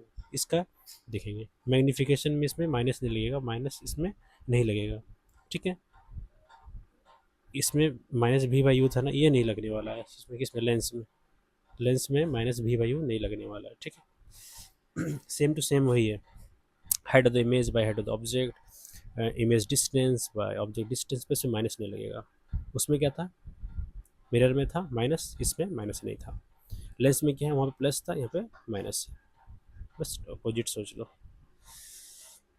अच्छा, अब आते हैं power of lens. Power of lens क्या है, द डिग्री ऑफ कन्वर्जेंस और डाइवर्जेंस ऑफ लाइट रे achieve by a lens is expressed in terms of power. कितना डिग्री में कन्वर्ज करेगा, कितना डिग्री में कन्वर्ज करेगा, या कितना डिग्री में diverge, degree degree angle degree, कितना डिग्री में कन्वर्ज, कितना डिग्री में, कितना कोण में, कितना एंगल में अचीव कर पाएगा, उसी को हम बोलते हैं पावर ऑफ लेंस। कोई मान लो लेंस इतना डिग्री अचीव कर पा रहा है, कोई मान लो कोई थीटा एंगल और थीटा एंगल, कोई थीटा 1 कोई थीटा 2 कुछ डाइवर्जेंस कर रहा है, उसी को हम देखेंगे कितना कितना एंगल पर डाइवर्ज कर पा रहा है, ठीक है। The power of lens is defined as the reciprocal of focal lens. Power of lens जो उसको क्या बोलेगा, रेसिप्रोकल इस फोकल लेंस, यानी कि किसी को बोलेगा, यानी कि कोई बोलेगा बाबू वो जो है ना वो बहुत पावर का चश्मा पहनता है, जो बोलेगा वो जो लेंस है ना बहुत पावर का लेंस है, तो हम क्या समझ में आएगा कि उस जो पावर वाला जो लेंस है उसका फोकल लेंथ कम होगा, यानी कि फोकल लेंथ बढ़ेगा, फोकल लेंथ बढ़ेगा तो पावर कम होगा, और पावर पावर अगर ज़्यादा होगा तो फोकल लेंथ कम होगा। इसलिए देखो ना, मोबाइल मोबाइल का जो कैमरा होता है, मोबाइल का जो कैमरा होता है, देखना जिसका फोकल लेंथ कम होता है, जिसका फोकल लेंथ कम होता है उसका पावर काफ़ी ज़्यादा होता है, जिसका फोकल लेंथ कम उसका पावर काफ़ी ज़्यादा होता है, और वो अच्छा अच्छा कैप्चर कर पाता है, ठीक है। अच्छा, नेक्स्ट देखते हैं, साइनिट। साइनिट ऑफ पावर को क्या बोलते हैं, डायोप्टर, क्या बोलते हैं, डायोप्टर। तो 1 डायोप्टर इक्वल टू क्या होगा, देखो पावर इक्वल टू क्या होता है, पावर इक्वल टू 1/f होता है, तब पावर पावर को हम क्या साइनिट पढ़े थे, डायोप्टर पढ़े थे।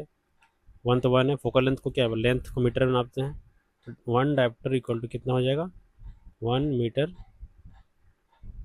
1 मीटर इनवर्स, ठीक है, ठीक है, खत्म, सिंपल सी बात है। 1 metre to the power -1 1 dioptre होगा, ठीक है। अब हम क्या देखेंगे, कन्वर्जी कन्वेक्स लेंस को का पावर हमेशा क्या होता है, पॉजिटिव, क्या होता है, कन्वेक्स लेंस का पावर हमेशा पॉजिटिव होता है। मान लीजिए कोई बच्चा बोलता है कि मेरा पावर जो है, मेरा लेंस का जो, मेरे चश्मा का जो लेंस है उसका पावर है +2 डायोप्टर, +2 डायोप्टर, मान लो ऐसे बोलता है, तो आपको क्या समझ में आएगा, आपको समझ में आएगा कॉन्वेक्स लेंस लगा हुआ है।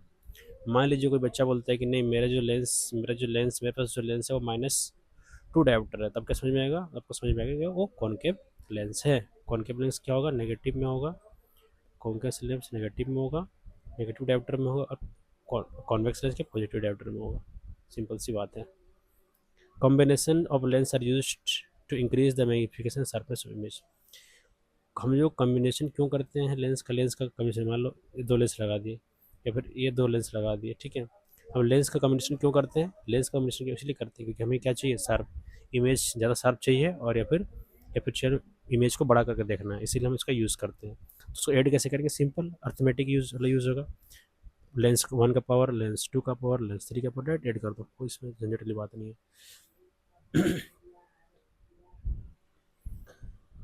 अब हम कुछ इंपॉर्टेंट टर्म्स पढ़ने वाले हैं जो कि अक्सर एग्जाम पूछे जाते हैं, ठीक है। डिस्पर्सन ऑफ लाइट, ये क्या होता है? एक ऐसा फिनोमेना होता है जिसमें कि जो लाइट रे है, जो जो सन से जो लाइट आती है, वाइट लाइट रे, उसको क्या होता है, स्प्लिटिंग ऑफ लाइट रे इंटू 7 क्लास, कितना 7 इंटू 7 कंस्टिट्यूशन, कितना करा 7 कलर में वो अलग अलग हो जाता है, उसको बोलेंगे डिस्पर्सन ऑफ लाइट, ठीक है। डिस्पर्सन ऑफ लाइट, VIBGYOR, ठीक है। इस इतने कलर में क्या होता है, 1 2 3 4 5 6 7 VIB, violet, indigo, blue, green, yellow, orange and red, इतने कलर में क्या होता है, वो वाइट कलर डिवाइड हो जाता है। एग्जाम्पल पूछेगा, बताओ रेनबो किस फिनोमेना के कारण रेनबो होता है, तो बोलो डिस्पर्सन। किस फिनोमेना के कारण ग्लास प्रिज्म में वाइट डिस्पर्सन होता है, तो बोलोगे ग्लास प्रिज्म में, तो बोलोगे डिस्पर्सन ऑफ लाइट। किस फिनोमेना के कारण CD और DVD में अलग अलग रंग दिखता है, तो बोलोगे डिस्पर्सन ऑफ लाइट। किस फिनोमेना के कारण ऑयल की जो फिल्म होता है उसमें कलर्स दिखते हैं, डिस्पर्सन ऑफ लाइट। किस फिनोमेना के कारण जो साबुन लगाते हैं, साबुन का जो फैन बनता है ना, फैन सर्फ साबुन का, उसमें जो दिखता है कलर्स, किस कारण होता है, डिस्पर्सन ऑफ लाइट। सिंपल से याद रखना है। स्कैटरिंग ऑफ लाइट, ठीक है। Deflection of light into many direction, it occurs when light interact with particles, boundaries between medium, dust, है ना। जब भी किसी मटेरियल मीडियम के ऊपर छोटे छोटे पार्टिकल्स को जब टकराएगा लाइट, तो अलग अलग डायरेक्शन क्या फैल जाए, अलग अलग डायरेक्शन फैल जाए, चाहे वाटर ड्रॉपलेट हो, डस्ट हो, चाहे फिर पार्टिकल्स हो हवा में, उसमें लाइट टकरा क्या होगा, लाइट इधर उधर फैल जाएगा, लाइट इधर उधर डिस्पर्स स्कैटर हो जाएगा, फैल जाएगा, तो उसके फिर स्कैटरिंग ऑफ लाइट। उसी में से रे लाइट स्कैटरिंग जो आता है, उसके अंदर बहुत सारा फिनोमेनन होता है, जैसे कि particle size is smaller than wavelength of light.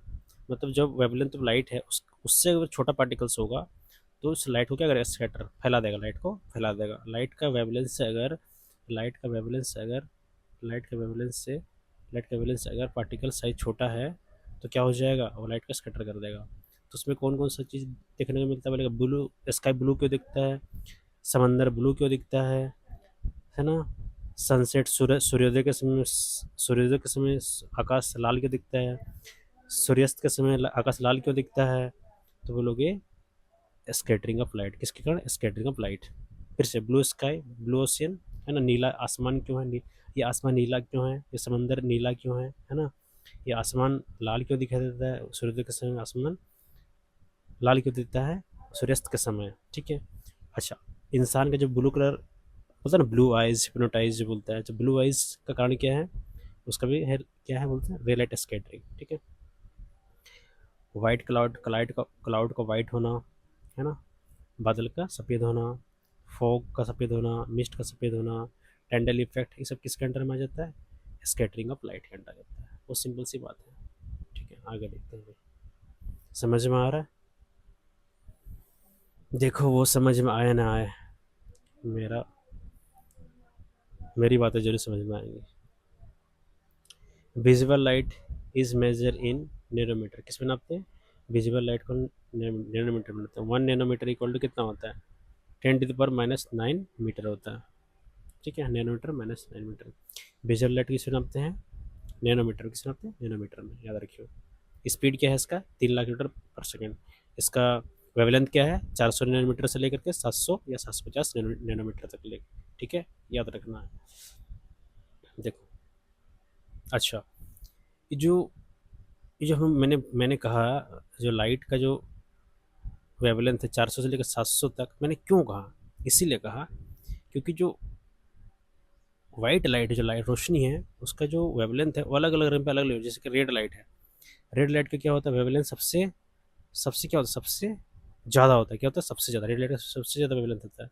और ब्लू लाइट का क्या होता है, सबसे कम वेवलेंथ, ब्लू लाइट का सबसे कम वेवलेंथ होता है, सबसे कम वेवलेंथ, ठीक है, ब्लू लाइट का सबसे कम वेवलेंथ, शॉर्टेस्ट वेवलेंथ होता है। इसीलिए क्या होगा, देखो जिसका वेवलेंथ, देखो जिसका वेवलेंथ ज़्यादा स्कैटर कम, जिसका वेवलेंथ ज़्यादा स्कैटर कम, पता चल रहा है। इसका ज़्यादा वेवलेंथ है, ये स्कैटर का, देखो इसका वेवलेंथ ज़्यादा है, वेवलेंथ अगर ज़्यादा, देखो स्कैटरिंग इसका मतलब फैलना, फैलना, ये फैल रहा है ना, फैलना किसके इन्वर्सली प्रोपोर्शनल है, इसके वेवलेंथ के, वेवलेंथ अगर ज़्यादा होगा तो फैलेगा कम, वेवलेंथ अगर कम होगा तो फैलेगा ज़्यादा, ठीक है, अपोजिट है, अपोजिट। तो देखो इसका रेड लाइट का क्या है, वेवलेंथ लंबा है तो फैलेगा कम, ब्लू लाइट का जो वेवलेंथ है वो क्या है, कम है तो फैलेगा ज़्यादा। इसीलिए देखो क्या बोल रहा है, रेड लाइट कम स्कैटर होता है और ब्लू लाइट ज़्यादा स्कैटर होता है, ध्यान से देखना है ना, इसके छोड़ लेके आराम से देखना। टोटल इंटरनल रिफ्लेक्शन, ये टोटल इंटरनल रिफ्लेक्शन क्या होता है, ये एक ऐसा फिनोमिना है जिसमें कि लाइट रिफ्लेक्स बैक होता है फर्स्ट मीडियम में ही, जैसे मान लो जैसे कि ट्रांसपेरेंट मीडियम है, या रिफ्लेक्शन, यहाँ पर रिफ्लेक्शन होना था, है ना, रेयर मीडियम से लेकर डेंसर मीडियम जाना था, या डेंसर मीडियम से लेकर के डेंसर से लेकर के डेंसर से रेयर जाना था, जैसे मान लो एयर है और ये वाटर है, रिफ्लेक्शन होना था, लेकिन रिफ्लेक्शन नहीं होकर क्या हो जाएगा, रिफ्लेक्शन हो जाएगा, रिफ्रैक्शन नहीं होकर क्या हो जाएगा, रिफ्लेक्शन हो जाएगा। इसी को हम क्या बोलेंगे, टोटल इंटरनल रिफ्लेक्शन। मतलब जब लाइट रे डेंसर मीडियम से रेयर मीडियम में जाने वाला है, डेंटर मीडियम से रेयर मीडियम जाने वाला है, लेकिन इस प्रकार से एंगल ऑफ इंसिडेंस बन जाएगा, इस प्रकार से एंगल ऑफ इंसिडेंट बनेगा कि ये रिफ्रैक्ट ना होकर के रिफ्लेक्ट वापस बैक उसी मीडियम में, जैसे मान लो ये वाटर है, वाटर से एयर जाना था, लेकिन हम इस एंगल से इंसिडेंट किए वाटर से एयर में कि ये लाइट पार ना हो, रिफ्रैक्ट ना होकर के रिफ्लेक्ट हो गया, ये वाटर से टकरा के वापस इधर ही आ गया, ठीक है। इन विच एंगल ऑफ अगर एंगल ऑफ इंसिडेंस अगर क्या हो, क्रिटिकल एंगल से ज़्यादा होगा तो रिफ्लेक्ट हो जाएगा। उसका एग्जांपल क्या क्या है, उसका एग्जांपल है, इसका यूज़ कहाँ कहाँ होता है, फाइबर ऑप्टिक्स, कहाँ होता है, फाइबर ऑप्टिक्स, 5G 4G पता नहीं क्या क्या सब उसका यूज़ है, वो ढेर सारा यूज़ है फाइबर ऑप्टिक्स में, आप खुद भी सर्च करना। डायमंड में इसका देखोगे टोटल इंटरनल रिफ्लेक्शन, डायमंड है ना, उसमें लाइट इंटर करती है तो इरेजर एयर से लाइट घुस रही है डेंसर मीडियम में, लेकिन क्या हो गया, तो रिफ्लेक्शन होना चाहिए, रिफ्लेक्शन ना हो, रिफ्लेक्शन तो दिखाएगा स्टार्टिंग में, लेकिन अंदर में रिफ्लेक्शन दिखा देगा, ठीक है। तो डायमंड एग्जांपल है रिफ्रैक्शन का और एब्जॉर्प्शन का, ठीक है। डायमंड में हम देख सकते हैं टोटल इंटरनल रिफ्लेक्शन देख सकते हैं, फाइबर ऑप्टिक्स में देख सकते हैं, इंडोस्कोपी देखते हैं ना, आपका पेट में जो कैमरा लगता है ना, पेट के अंदर अंदर की बीमारी को जांचने के लिए कैमरा मुंह से डालते हैं, ठीक है।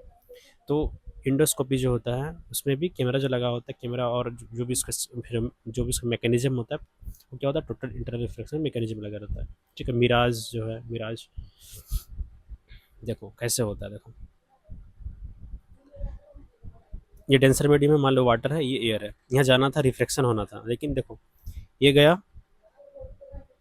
ये गया, और ये क्योंकि डेंसर है मीडियम, ये रेयर मीडियम है, तो नॉर्मल से दूर चला जाएगा, जो नॉर्मल होता है रिफ्लेक्शन में। लेकिन हम क्या करेंगे, धीरे धीरे एंगल को क्या करेंगे, धीरे धीरे एंगल को बढ़ाएंगे, जैसे बढ़ाएंगे तो ये देखो जो एंगल है वो धीरे धीरे क्या होगा, धीरे धीरे क्या होगा, हमारा जाना यहाँ था, लेकिन क्या हो रहा है, अब धीरे धीरे ये एंगल 90 डिग्री बनने की कोशिश कर रहा है। अब क्या कर रहा है, नॉर्मल से 90 डिग्री बनने की कोशिश, जैसे 90 डिग्री होगा, नॉर्मल से 90 डिग्री होगा, क्रिटिकल क्या बोलेंगे इसको, क्रिटिकल एंगल। अब ये क्या सरफेस पर क्या होगा, सरफेस जैसे एंगल को बढ़ा रहे हैं हम, इधर एंगल को बढ़ा रहे हैं, ये नीचे जा रहा है, ठीक है,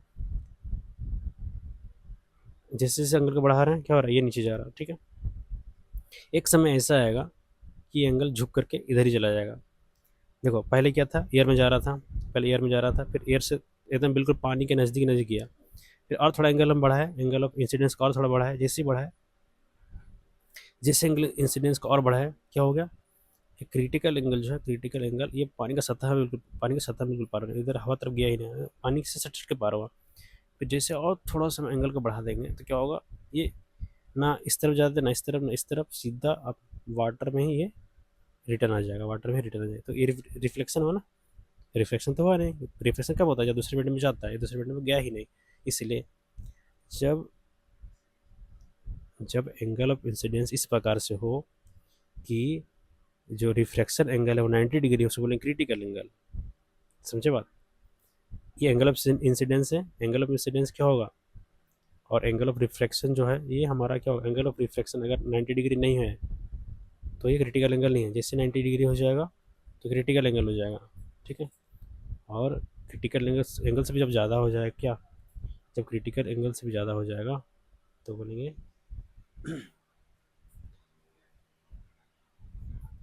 टोटल इंटरनल रिफ्लेक्शन।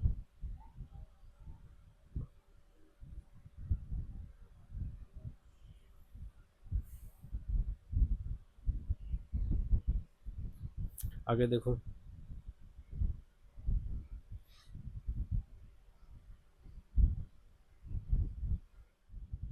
फिर से टोटल इंटरनल रिफ्लेक्शन क्या है?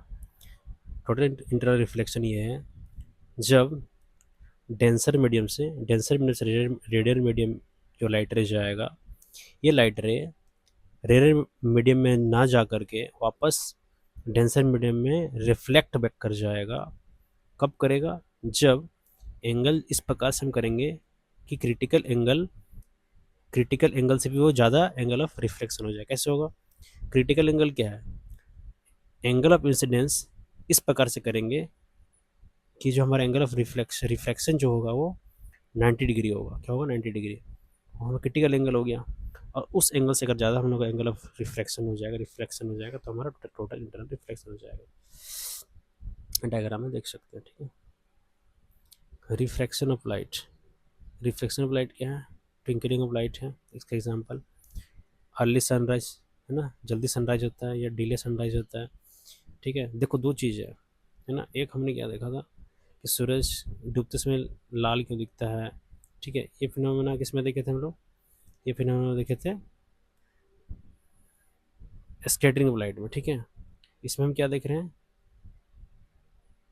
इसमें हम क्या देख रहे हैं कि twinkling of stars, early sunrise जल्दी सुबह सूर्योदय और लेट में सूर्यास्त को हम रिफ्लेक्शन में देखेंगे। ठीक है। इसको वो मत करना, फ्लैट सन नोट सर्कल है ना, इस तरह का कुछ कुछ और भी पूछा जा सकता है। ज़्यादा पूछता नहीं है, ज़्यादा पूछेगा अर्ली सनराइज और डिले सनराइज वाला पूछेगा। अच्छा। अच्छा, कॉन्वेक्स मिरर और कॉन्वेक्स लेंस में क्या सिमिलरिटीज़ है? दोनों में सिमिलरिटीज है। 6 कंडीशन में क्या करेंगे? चाहे कॉन्वेक्स लेंस हो चाहे कॉनकेव मिरर हो, दोनों में 6 कंडीशन में अलग अलग इमेज बनता है। इन्फिनिटी से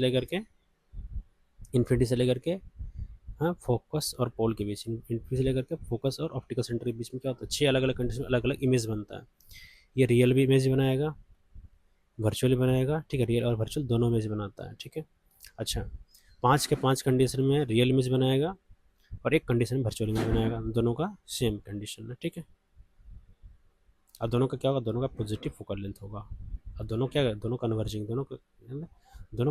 के रूप में जाने जाते हैं। देखो लाइट रे को कन्वर्ज करेगा, ये भी लाइट रे को कन्वर्ज एक जगह मिलाएगा। तो इसलिए किस रूप में जाना जाता है? कन्वर्जिंग लेंस के रूप में जाना जाता है। नेक्स्ट क्या है? कॉन्वेक्स मिरर और कॉनकेव लेंस में क्या सिमिलरिटीज़ है? कॉन्वेक्स लेंस है कॉन्वेक्स सॉरी कॉनकेव लेंस और कॉन्वेक्स मिरर में क्या सिमिलरिटीज़ है? इसका दो ही कंडीशन है भाई। इसका सिर्फ एक ही कंडीशन है कि सॉरी दो ही कंडीशन, एक इन्फिनिटी में रखोगे तो क्या होगा? फोकस पे पॉइंट साइज का बनाएगा। ठीक है। पॉइंट साइज का बनाएगा इमेज हाईली हाईली हाईली डेमिनिस्ट। और इन्फिनिटी से लेकर के पोल तक का दूरी हो, इन्फिनिटी से लेकर पोल तक का दूरी हो, या फिर इन्फिनिटी से लेकर ऑप्टिकल सेंटर तक का दूरी हो, डेमिनिस्ट हमेशा डेमिनिस्ट बनाएगा। एक तो क्या है? हाईली डेमिनिस्ट बनाएगा, दूसरा क्या है? वर्चुअल इमेज बनाएगा। इतना ही कंडीशन, दो ही कंडीशन है ना। जितना भी क्वेश्चन चेंज करो, इन्फिनिटी से लेकर के ऑप्टिकल सेंटर हो चाहे इन्फिनिटी से लेकर के पोल तक हो, तो हमेशा छोटा इमेज बनाएगा, वर्चुअल इमेज बनाएगा। और इन्फिनिटी से पहले हाईली डेमिनिस्ट बनाएगा। बस। Thank you. न्यूमेरिकल्स हम नेक्स्ट क्लास में करेंगे। ठीक है।